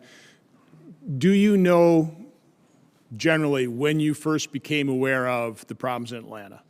Because you've served in a bunch of other correctional facilities. When did it hit your radar screen? It hit my radar screen when I took the action. We have a lot going on. We have lots of facilities. There's no possible way. That's why we have a delineation. So you did, again, so when you became aware of it, you took immediate Took the action action. in the summer of 2021. Yes. Okay. When was the first time you ever heard? Have you ever heard the phrase "the Atlanta way"? I heard that phrase when this became aware, and as we were getting reports back about that's how we determined that there was a cultural issue and a breakdown there, an obvious one. That's why we took the actions we did to reassign the leadership team. So which members of the leadership team, you don't have to name names, I mean, give me the functions, who did you replace? Well, we looked at all of the leadership team. We started with the warden and the executive leadership, and we certainly reassigned them for various reasons. And then the majority of the leadership team, all middle managers and above, because the obvious breakdown. So are you talking about the mayor and his staff, or are you talking about the governor? And I'm using their analogy. Yes. I mean, did you replace anybody at the regional center? The mayor and his staff, and according to the analogy, the regional director was due to mandatory retire in October. I made the decision to replace him with a new regional director approximately 5 months early. Okay. As the chairman pointed out, though, you took those actions in the summer, didn't fix the problem. You're getting, and I'll take your word that you had not seen that letter from the judge, but in January 2022, it's still pretty shocking conditions at Atlanta. So how close were you monitoring the situation and the effectiveness of your corrective action? Well, as I stated, Senator, that I made a visit there in April to ensure that things were April of 2022. April of 2022. And this is an ongoing challenge at old facilities.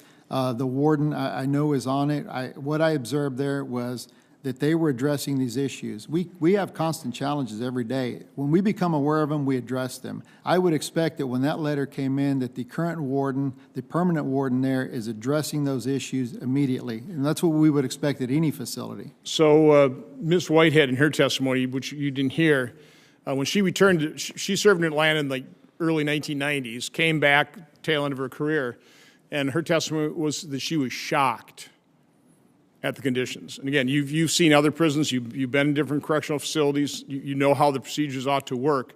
When you first became aware of what was happening in Atlanta, what was your reaction?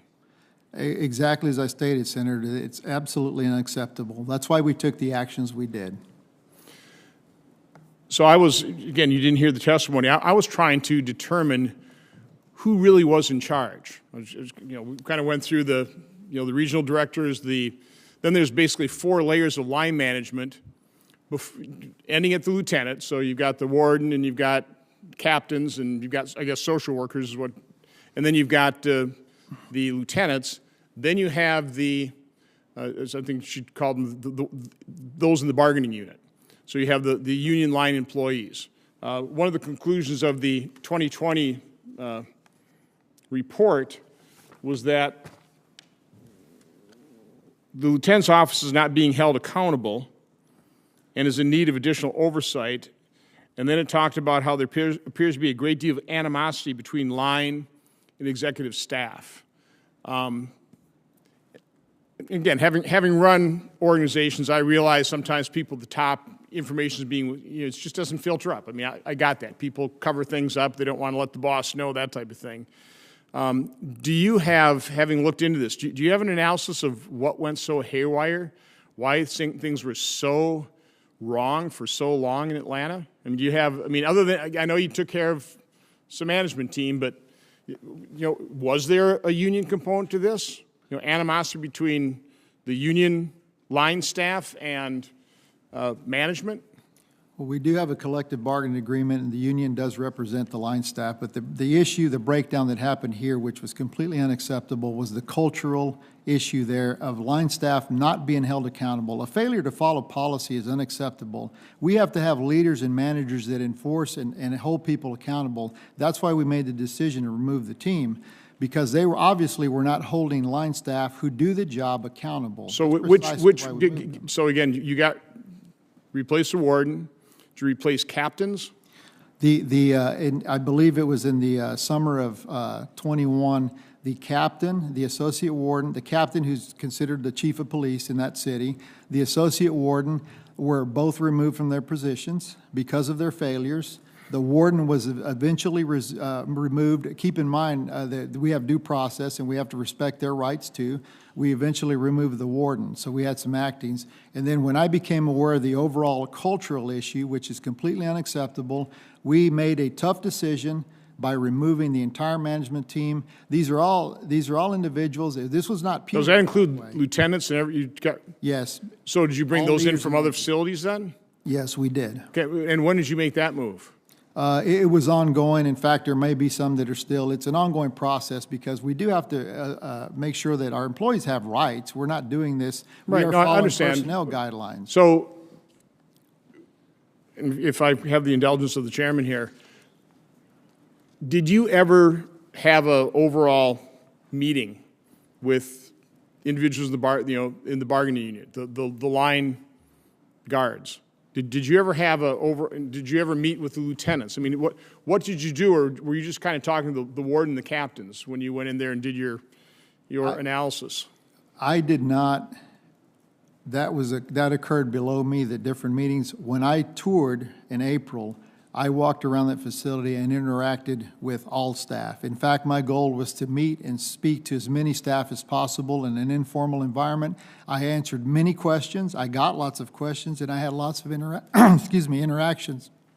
That's why I visited the facility. That, again, how long was your facility and how many times you visited it? I'm sorry? How long was your visit and how many times did you visit it? That's the first time I visited there, and that was a day-long visit. Okay. Yes. Okay, well, thank you, Mr. Chairman. Thank you, Ranking Member Johnson. Director Carvajal, going to begin with some citations from reports prior to your tenure in leadership and move to the present. July 2014, BOP scored USPA's Correctional Services Department as deficient. Deficiencies included unqualified staff assigned to armed posts, mishandled video footage, failure to conduct rounds, failure to use spectrometers to detect contraband, failure to implement suicide prevention policies. So let's just discuss a few of these. That specific deficiency, unqualified staff assigned to armed posts. Again, unqualified BOP staff assigned to armed posts shows up on the following correctional services audits for U.S. Penitentiary Atlanta. August 2015, December 2015, staff assist visit from November 2016, April 2019, while you are, as you earlier acknowledged, responsible for implementing policies and procedures for correctional services across the country. The October 2021 operational review and the August 2020 security assessment. In your view, is it okay for a prison to assign unqualified staff to armed posts?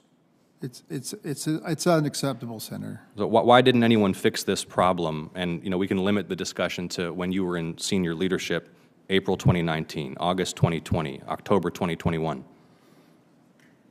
I can't answer why it wasn't fixed. It's unacceptable. That's why we took the action we did. The warden of that facility should have been ensuring that his staff were conducting these follow-ups and making sure policy compliance, and ultimately the responsibility of that regional director who had oversight of that facility should have ensured compliance with those policies. It's unacceptable. And you were not aware of any of these issues at USPA until last year. That's your testimony, correct? Correct. Understood. Let's talk about contraband interdiction efforts. In addition to the July 2014 audit, which found that staff had failed to use spectrometers to detect contraband, numerous other audits, again recognizing some of this is before your tenure in leadership, reported issues with contraband interdiction at the prison, including June 2015, staff not using the ion spectrometry device to test contractors and volunteers entering the prison. November of 16, metal detectors at the facility not maintained or inspected.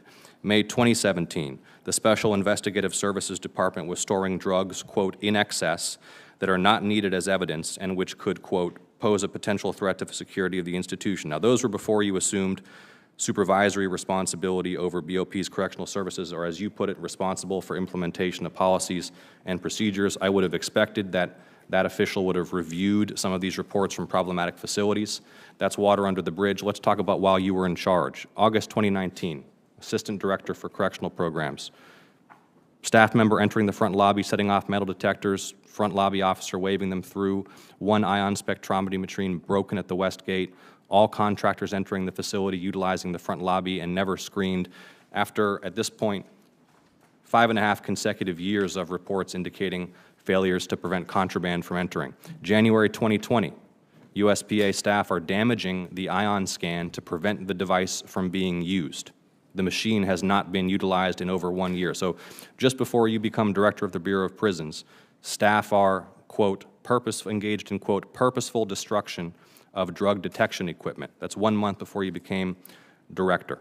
Now we continue, August 2020, you're the director. The review team observes multiple USPA staff triggering the metal detector in the front lobby but continuing into the prison unimpeded, allowing for unauthorized items to be introduced into the institution. October 2021, you're the director. Staff not routinely conducting pat searches, no documentation memorializing confiscated contraband. Repeated suicide reconstruction reports at the facility with the most suicides of any prison in the country about how the deceased inmates are high when they kill themselves. Are these acceptable practices for one of your prisons? No, Senator, they are not acceptable. Precisely why we took the action that we did to cure the obvious cultural breakdown of people not following policy. Contraband interdiction is a daily process that relies on human beings doing their job, conducting searches and following proper rules and procedures. That's the basics of what we do. That's what ultimately led to this breakdown, but it takes leadership to provide oversight and make sure that these things are being done, and that is the ultimate responsibility of that warden, that leadership team, and the responsibility of the regional director to ensure compliance through oversight. Yeah, respectfully, Director Carvajal, you're continuing to drive responsibility down the chain of command, but my question for you is this. You spend 2 years as the Assistant Director for Correctional Services, in your words, responsible for implementing policy and procedures at the national level. You're then the Director of the Bureau of Prisons, and you haven't familiarized yourself with any of this. You were unaware of any issues at USPA Atlanta. It's clearly your most troubled facility. You were ignorant of these problems until the middle of 2021. That's your testimony today. Senator, things like that, because of the delineation of authority, would normally rise to my level. We have a chain of command and procedures that are followed. So yes, you were ignorant of this until middle of 2021. Senator, it was obvious that there was a breakdown, that did not reach my level, and that is why we took the action that we took. There is a delineation of authority, and we trust people. These are senior executive service people at the highest level who have that responsibility. We have very good policies, Senator, when they're followed. The breakdown here is that people consciously chose not to follow the policy. Not always. In those cases where it was a training issue, that's why we focused on training. It is our responsibility to make sure the staff know these policies and train them. It is ultimately the responsibility of every individual to follow those policies, and when people don't, to report misconduct. We have processes for all these things, and they all work very well. It isn't our policies that were broken. It was a failure to follow those policies, and that's why we took the action. So, Director Carvajal, when in August 2020, the central office, under your command, conducted a security assessment of U.S. Penitentiary Atlanta and found that it posed, quote, a security risk to the southeast region of the United States, you were not aware of that?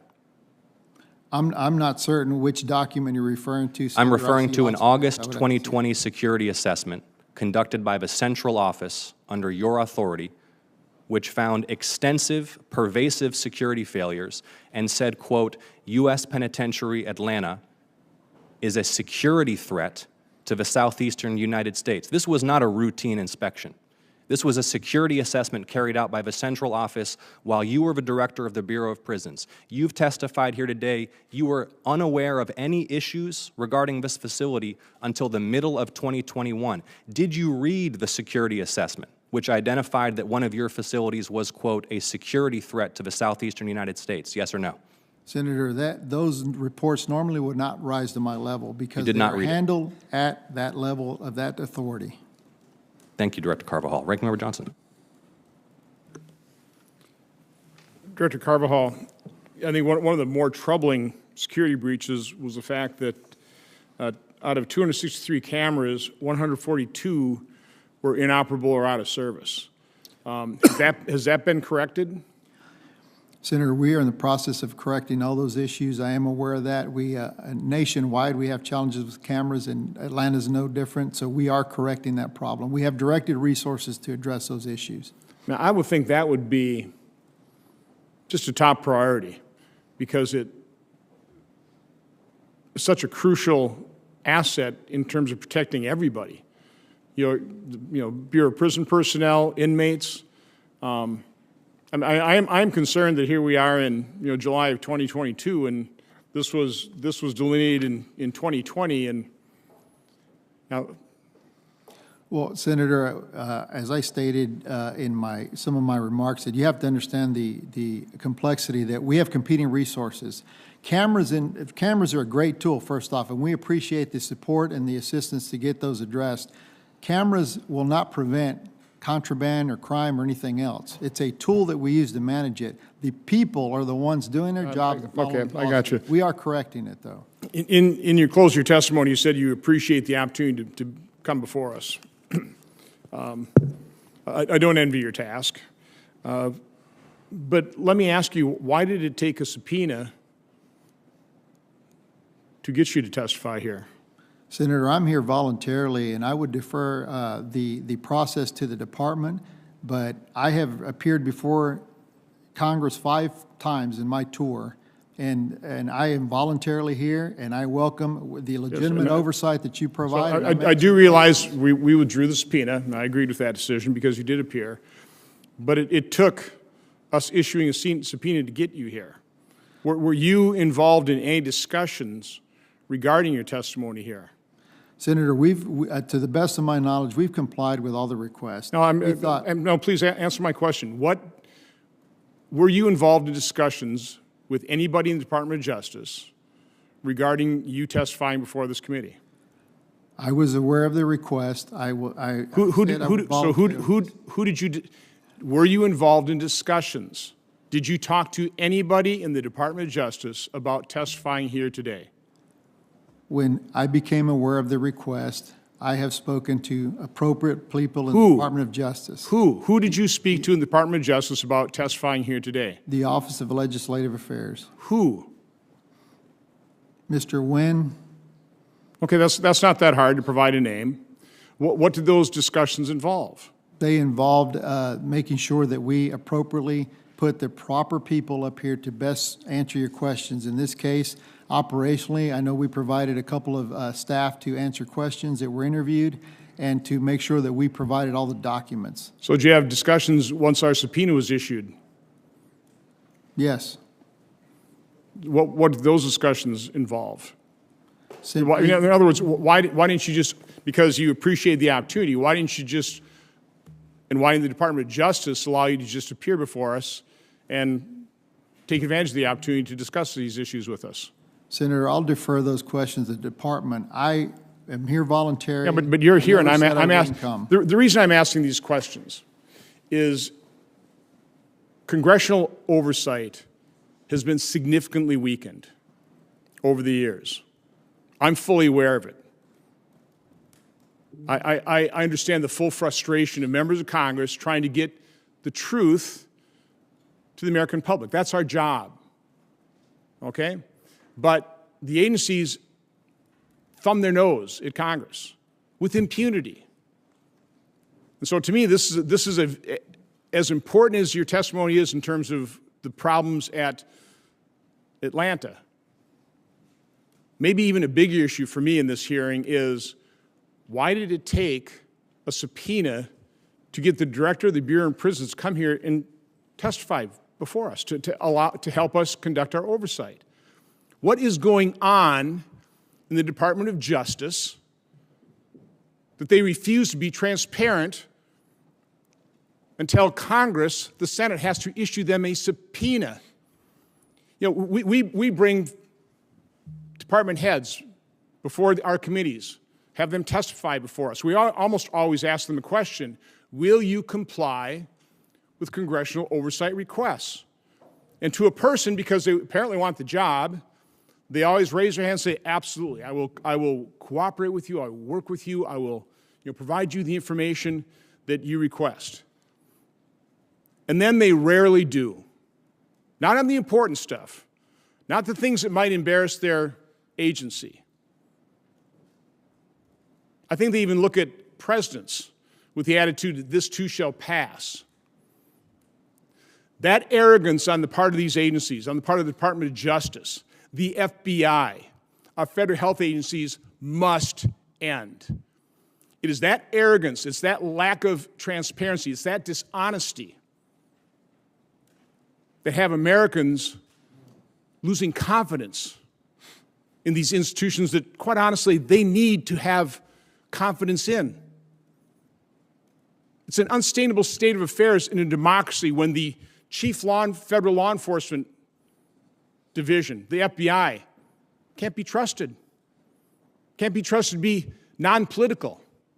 Shows themselves to be completely political. When the Department of Justice blocks our ability to talk to one of their directors with legitimate oversight. When our federal health agencies have not been honest and transparent regarding a pandemic. So this lack of transparency has to end, and congressional oversight needs to be kicked into high gear. And again, I appreciate what the Chairman's office has done in this one issue, but there are just so many more. Thank you. Thank you, Ranking Member Johnson. Director Carvajal, you no doubt pay attention to the number of inmate suicides in your various prisons, yes? Yes. And which BOP facility had the most inmate suicides over the past 5 years? I don't know that information right off my head. It's U.S. Penitentiary, Atlanta. I would think this would be a facility that would have been on your radar, even if just for the number of inmate suicides, leading the nation. November 2018, for example, at that time you're the Assistant Director for Correctional Programs. Inmate died by hanging. BOP investigation finds staff who initially responded to the medical emergency did not appear to have a sense of urgency. Officers did not conduct rounds prior to the suicide. Inmate orderlies were caught on camera passing contraband to inmates under their cell doors.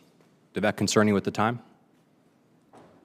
I'm certain it did, Senator. I believe that's part of the issue here, is that we have been siloed in the past. That's part of the reason that we're looking at making these changes and improvements. That the Reentry Services Branch oversees a psychological branch. Correctional Programs Division was not responsible for Hold on just a second. We're getting into the org chart again. Listen, just November of 2018, inmate died by hanging. No sense of urgency in the staff response. This is a BOP internal document. Officers did not conduct rounds prior to the suicide. Inmate orderlies were caught on camera passing contraband to inmates under their cell doors. You said in your previous round of questions that you were not aware of these issues at USP Atlanta until mid-2021. You weren't aware of this? Senator, we have 121 facilities that at the highest level that I keep track of things. That's why the delineated authority goes down. So this wouldn't have risen to your I expect to be level? briefed by the appropriate people. In this case, would have been the regional director, the assistant director, Yeah. telling us there was issues at that So facility. this wouldn't rise directly to your level? Without going back and knowing the individuals, I'm aware, I'm notified of any suicide or major incident. That's right. Ongoing. I am notified of that. We have reporting procedures. That's right, When you- because you're CC'd on the report. And that's why I'm having trouble with your testimony that you weren't aware of any issues at this facility until the middle of 2021. Because as the Assistant Director for Correctional Programs, you received the investigation reports for each of the suicides. Lack of urgency, failure to conduct rounds, inmate orderlies passing contraband under cell doors.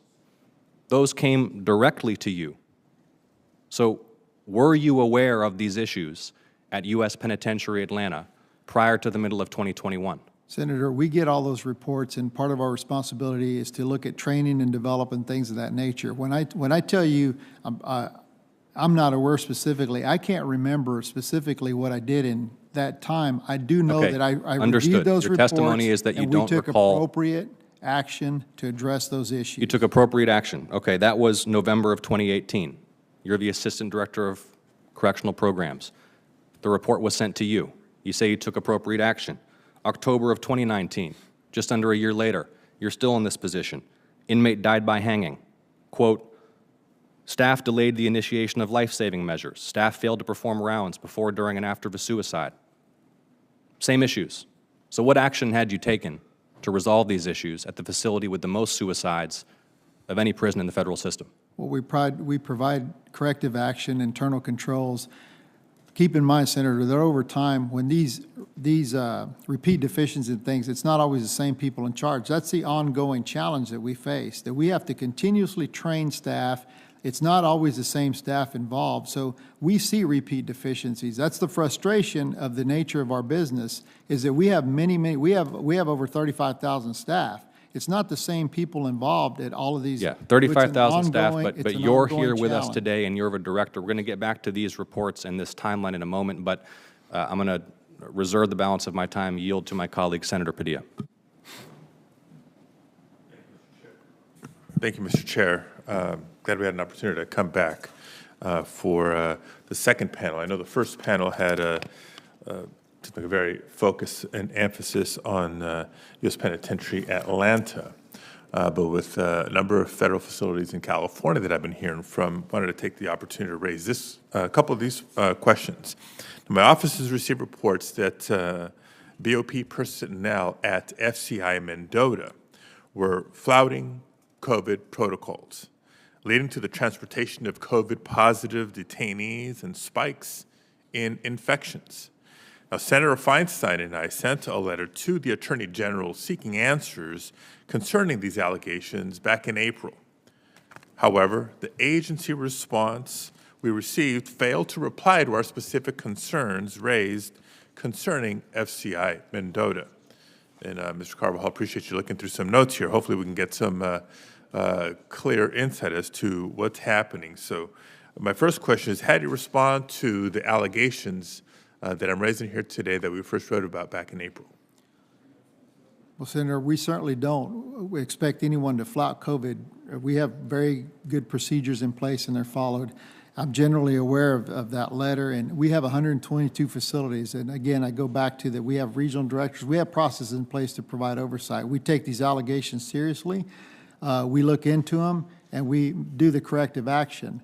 The continuous challenge is that it's different people. Zero tolerance for unacceptably not following policies. So we look into these things and we address them. So you say there's protocols and they're followed. We send you a letter saying we're hearing protocols are not being followed, and it's a dangerous situation, this pandemic. And the response, again, is not informative or helpful whatsoever, other than we have protocols that are being followed, and if not, we're going to look into it. And we already communicated to you months ago that we understand they weren't being followed. So as part of our follow-up with you, I'm aware that BOP utilizes compliance review teams to ensure that facilities comply with protocols. Now, after Senator Feinstein and I raised concerns about FCI Mendota, was a compliance review team deployed to ensure compliance with COVID protocols? Senator, I don't know in this particular instance, but we do use compliance teams. We also ensure that we follow CDC guidance and processes and guidelines. So I would expect that they were, again, delegated. I have 122 facilities. There's a delineation of authority, and I fully expect those follow-ups to be done, and when they're not, that we have procedures to address that. So beginning to share the frustration with the chair here on lack of a definitive answer. Given what I've described so far, and if you're familiar with the letter, it seems like you were perusing it in your binder, would you agree that would be appropriate to deploy a compliance review team? And after such concerns are being raised? Yes, Senator, and I don't know why we didn't. I will ask that question and follow up. I would expect that the appropriate regional director requested a team, or that the assistant director with oversight for that area would deploy a team. But I can't answer that right now because I don't know. Let me try a different issue. Now, augmentation, the BOP practice involving the push of civilian employees into duties usually performed by correctional officers, has long been scrutinized. Unless you tell me you believe otherwise, I will continue. As of last year, nearly 1/3 of federal correctional officer jobs were vacant. That's a significant percentage. As a result, staff members who serve as cooks, teachers, and nurses have been forced to guard detainees. Just this week, my office received reports that at FCI Dublin, staffing has been so low that the drug treatment program had to be shut down. Now, this is clearly a dangerous and unsustainable situation. Mr. Carvajal, what efforts have you personally taken to overcome staffing shortages at BOP? Not what initiatives may be in place or efforts may be in place by others, your personal involvement in addressing staffing shortages. Well, Senator, my personal involvement, as well as the agency, is it's a top priority. Staffing remains a concern. It has been a concern. We struggle like everyone to get employees, but we are using incentives. We're looking at offering more recruitment and retention incentives. We need to better our training. We certainly need to attract the candidates to the area. One of the challenges at Dublin, as I referred to earlier, is that we have trouble competing with the pay scale in that area. So we have a hard time attracting candidates. Certainly, staffing is a priority. An institution is safer when it's well-staffed, and we strive to add staff. I'd like to address the augmentation and make sure that everyone understands that all of our staff are equally trained. They're all federal law enforcement officers. They go through the same training. So although they may have a primary duty as working in food service or another discipline, which we certainly want them to do, the safety and security mission comes first. And oftentimes, we don't like doing it, but we have to complete that mission first in order for anything else to happen. So we have to use staff in those areas. They are properly trained. All of our staff are equally trained and expected to perform those functions as we call correctional workers first. So you're saying nurses and teachers are equally trained and prepared to do the duty of all other correctional officers? Senator, they go through the exact same training that our correctional officers go through. Ongoing training, or? Senator, that's one of the challenges that we're trying to do to improve the agency is conduct more training. When we have the luxury of doing that training, we try to do advanced training. We're implementing a new program for correctional officers, but at this point, all of our staff receive the same training. Annually, refresher training. There is no advanced training that correctional officers receive, Senator.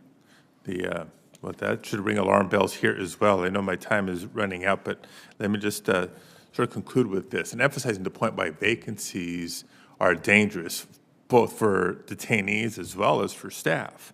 You know, it's critical that trained guards be available to respond to critical situations so that those who are not trained to do so are not placed in harm's way. Again, the lives of both detainees and staff are on the line.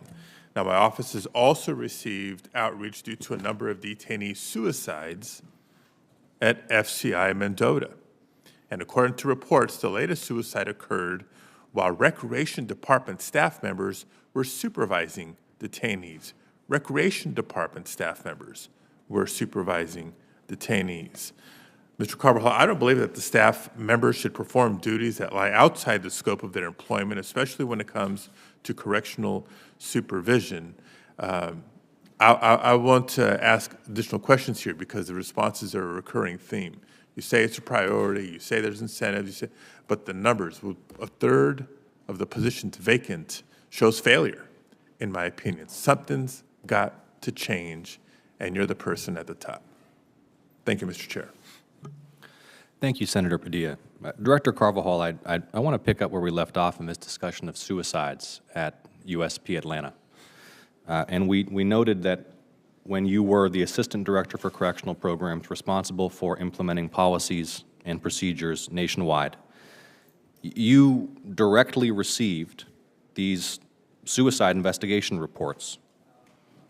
November 2018, officers not conducting rounds prior to the suicide, orderlies caught on camera passing contraband to inmates under their cell doors.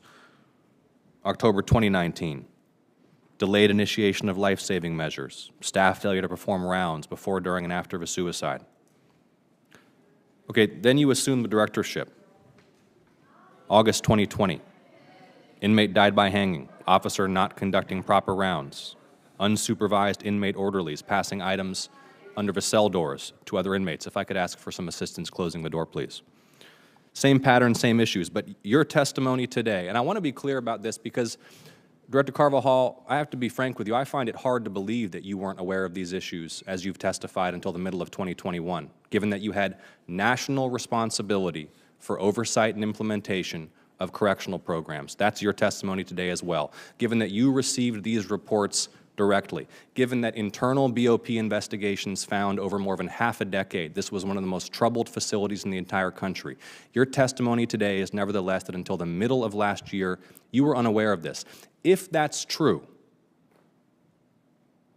it suggests that the directorship of the Bureau of Prisons is an office that has no idea what's happening within the system of federal prisons. August 2020, here's what the investigation revealed. You're the director. Quote, once again, this reconstruction revealed complacency, indifference, inattentiveness, and a lack of compliance with BOP policies and procedures. By the way, the same policies and procedures for which you had national responsibility to implement in your prior role. Continuing the quote, these lapses contribute to a dangerous and chaotic environment of hopelessness and helplessness, leaving inmates to their own means to improve their quality of life. You were unaware of this. You had no idea this was going on at U.S. Penitentiary Atlanta. That's your testimony today. Senator, the Psychology Services Branch is under the Reentry Services Branch. We work, correctional programs works with them. Generally, those reports, they're routed to us. We get many reports. We have 122 facilities. Director, it's a yes or no. Were you aware? Were you aware? The org chart, Senator, we've been through the org chart. Were you aware? Were you aware after you served for 2 years with national responsibility for the implementation of policies and procedures, when you were personally copied on reports citing severe deficiencies in the conduct of these officials that contributed to the death of inmates, were you aware prior to the middle of last year that there were serious problems at U.S. Penitentiary Atlanta? I don't want the org chart. I want to know, were you aware, yes or no, prior to the middle of last year of these serious problems at U.S. Penitentiary Atlanta? Very simple question. Senator, I was generally aware, but I do have responsibility for a very large organization. Okay, you were aware. Things happen. You were aware. Now let's discuss what action you took. When BOP's internal investigators reported that the corrections officers in this facility, and you were generally aware of the issues, we've now established that, lacked regard for human life, What action did you take? Let me ask another question. When in August 2020, your own head office, the central office, not the regional office, not the warden, not a staff assist visit, your office, August of 2020, a year before you earlier said you first became aware of these issues and took action, said that this facility was a security risk to the southeastern United States. What action did you take? That's the responsibility of the regional director to take those actions, and that is why I took the action I took when it rose to my level. It was a central office report. It was a BOP central office security assessment, August of 2020. The central office concludes, this facility poses a threat to the security of the southeastern United States. What action did you take? I would expect that the assistant director and the regional directors take the appropriate action and brief us on that. That's what did not But the buck occur. stops with you. We established that, didn't we, Absolutely does, Director? Senator. So you That- took that no didn't- action, did that you, didn't Director occur. Carvajal? If I didn't take action, it's because it wasn't brought to my attention. That was a failure. That's why when it did get on my radar, we took the actions we took. You took no action, and the buck stops with you, correct? Correct. Let me read you some more excerpts from reports of suicide when you were the director of the Bureau of Prisons at this facility. Quote, the improper medical response represents gross indifference to preserving life and violates inmates' constitutional rights. November of 2020. Would it not be brought to the attention of the director of Bureau of Prisons that BOP investigators have found that there's gross indifference to the preservation of life and violations of constitutional rights in your facilities? If that is not the kind of thing that's brought to the attention of the director of Bureau of Prisons, we've got serious problems in this bureaucracy. Was that brought to your attention, November of 2020? I don't recall, Senator, but that's precisely why we are making changes with the way that we're looking at the way that the Bureau is structured and looking at making changes. For that reason, it was an obvious breakdown in communication. There is much information in a large organization that comes to us, and I certainly expect people at that appropriate level to brief the deputy director and myself on these issues that should have been forefront of the radar. That's why we've taken the action we've taken. November 14th, 2021, the Associated Press reports that more than 100 BOP workers have been arrested, convicted, or sentenced for crimes since the start of 2019, including a warden indicted for sexual abuse, an associate warden charged with murder, officers taking cash to smuggle weapons, and supervisors stealing property. Your response? It's unacceptable. Their process of investigations, we have over 35,000 staff, 100 since 2019. Even one is unacceptable if it occurred and they're being investigated, but that's less than 0.5% of our staff. The majority of our staff do the right things. Less than And when they 100, don't, we expect them to be 100 workers under your direction in less than 2 years convicted or sentenced for crimes. Have you been successful in rooting out criminal activity at the Bureau of Prisons under your tenure? We absolutely think that's unacceptable. We expect people to follow the law. We take an oath. We're sworn law enforcement officers, and we have processes, and we work with outside entities to hold staff accountable. We take all allegations very seriously, but there is an investigative process that they must go through, and we respect those processes and support them. Is the Bureau of Prisons able to keep female detainees safe from sexual abuse by staff? Yes or no? We strive to do that.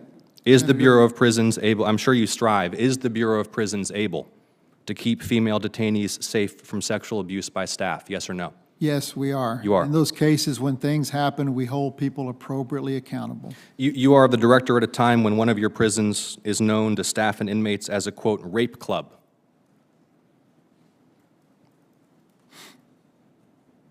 The Associated Press reports that, quote, inmates say they've been subjected to rampant sexual abuse by correctional officers and even the warden, and were often threatened or punished when they tried to speak up. That's at Dublin. Is that true?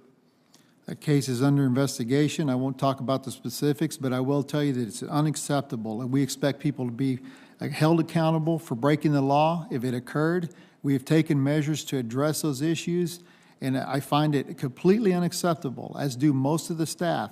But everyone has a responsibility. We cannot address something to that nature if we were unaware of it. And in those cases, when we became aware of it, we should be doing something about it. Is it true that one of your prisons is known to staff and inmates, this is Dublin, as a, quote, rape club?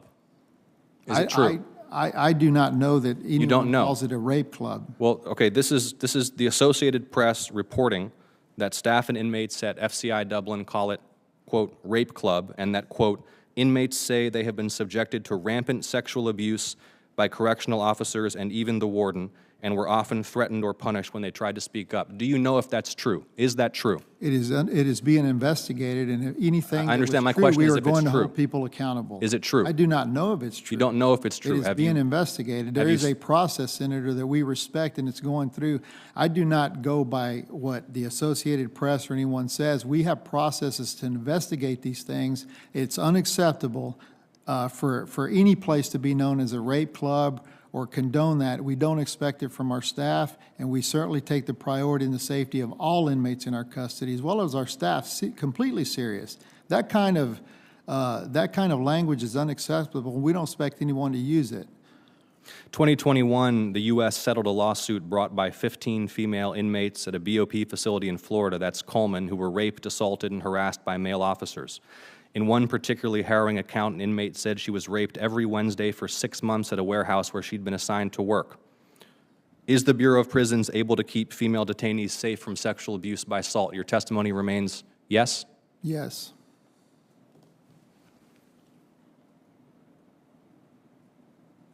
"15 female inmates raped, assaulted, and harassed by male officers. A woman raped every Wednesday for 6 months at a warehouse. And your testimony today is that the Bureau of Prisons is able to keep female detainees safe from sexual assault." Senator, we have a complex mission, and if we could stop that from happening completely, we would. We would have zero suicides, no crimes would ever be committed, and we would absolutely not allow anything like that to happen. In those cases, when they do, we hold people accountable. There is a process. I can't speak to what happened at Coleman because I wasn't involved in it. I wasn't in the process of it. I am familiar with what you're speaking about. It makes me sick to see those things happen. We try our best to prevent them. And when we can, we do. And when we can't, we do something about it. And that's the best I can tell you. If I could have kept that from happening, Senator, it never would have happened.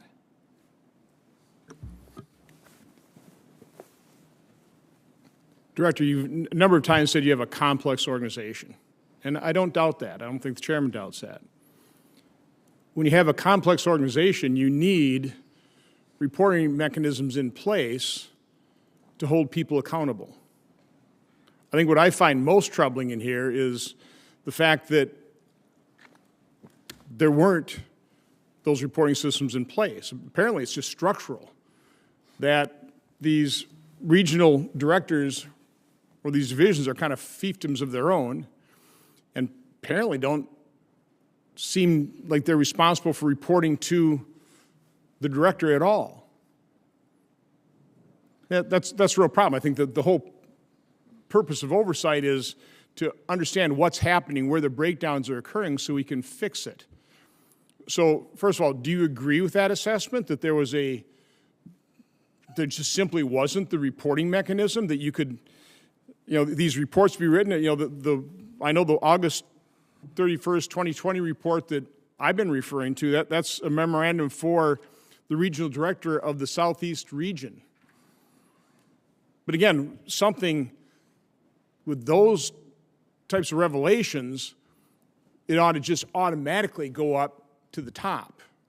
Again, when I ran an organization, I always tell the people that reported to me, don't be making decisions that I really need to be aware of, that I need to be making that decision. Don't take that responsibility onto yourself. That's the whole job of being the boss, to get the tough ones, to hear the really bad news that needs to be corrected. So again, just to tie into what the chairman's been talking about, I mean, is your testimony that you were just literally completely out of the loop of all these reports to these regional divisions, and that's the way the system's supposed to work? No, Senator, and I agree that that's one of the challenges. We've taken steps to look at reorganization or looking at this. I think we've been stuck in a silo. I believe that's what some of these breakdowns occurred. We put a lot of trust in our senior level. These are senior executive service members at the top of the leadership. They have delineated authority, and we expect them to use that good judgment. But listen, in any organization, you delineate authority. But the person in charge, the people in charge, again, it's not just you, it's the Attorney General. It's people who serve in the Department of Justice. I wanted one follow-up question. You did, in response to my question in terms of who did you discuss your testimony with, you did say an individual from the Office of Legislative Affairs. Is that the only person you discussed your testimony with? Inside the Department of Justice, that's the only person you discussed your testimony with? Yes, Senator. Me directly, my staff work with their staff. That is who You didn't talk to anybody else inside the Department of Justice about the subpoena that was issued, whether or not you were going to appear here today or not, about your testimony. You only spoke to one person in the Department of Justice. That's your testimony here. Yes, Senator, not regarding this particular this particular issue. I worked through the Office of Legislative Affairs. Okay, again, you seem to, what do you mean by this particular issue? About testifying here, cooperating with this committee in terms of our oversight? Senator, you asked me who I spoke to specifically about this subpoena. About this subpoena. Okay, what about, did you talk to anybody in the Department of Justice about the overall effort by this subcommittee to investigate and conduct oversight over the Bureau of Prisons? Did you talk to anybody in the Department of Justice regarding that? I have not. My staff work closely with the Department of Justice, but I have not spoken to anybody directly about this committee's work. It's almost willful ignorance. And that's what I find disturbing. It almost appears to be willful ignorance. Don't want to know what's happening below me. Don't want to hear about rapes, don't want to hear about suicides. Well, that's up to, we've got the structure set up. It's going to be the regional directors. It's their problem. That's what needs to change here. People have to be held accountable. Again, I appreciate you coming here. What I don't appreciate is how difficult it was to get you here. And I don't appreciate, again, from my standpoint, the obstruction to this committee's investigation, our oversight, by somebody in the Department of Justice. I don't think it was this fellow from the Office of Legislative Affairs. I think somebody else or some other persons didn't want this hearing to occur, did not want to cooperate with this investigation. So again, I give kudos to the chairman for pursuing this against resistance and obstruction. And I think we see why this is so important. There are some serious problems. I'm sorry, they have not been effectively addressed. They haven't.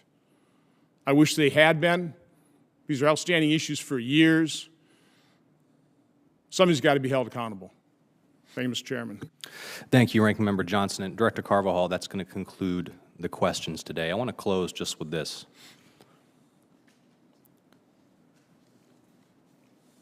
I'm sure I don't need to tell you that we're talking about human beings in the custody of the U.S. government. We heard from a representative of the Federal Defender's Office, emaciated from lack of nutrition, with vermin crawling through their cells into which they're overcrowded and locked down for 23 hours a day with inadequate time to take a shower, call their family, call their lawyer, people who have been convicted of no crime, pretrial detainees. Inmates hanging themselves in federal prisons, addicted to and high on drugs that flow into the facilities virtually openly. And as they hang and suffocate in the custody of the U.S. government, there's no urgent response from members of the staff. Year after year after year, It's a disgrace.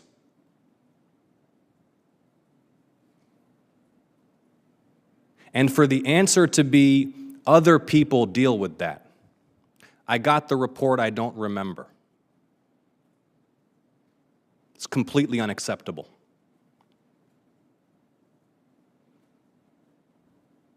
Now, these issues are deeper than your leadership personally. This is clearly a diseased bureaucracy. And it speaks ill to our national values and our national spirit that we let this persist year after year and decade after decade. And if this country is going to be real about the principles at the core of our founding and our highest ideals, there got to be change at the Bureau of Prisons, and it has to happen right now. And with your departure and the arrival of a new director, I hope that moment has arrived. And with that, the hearing is adjourned.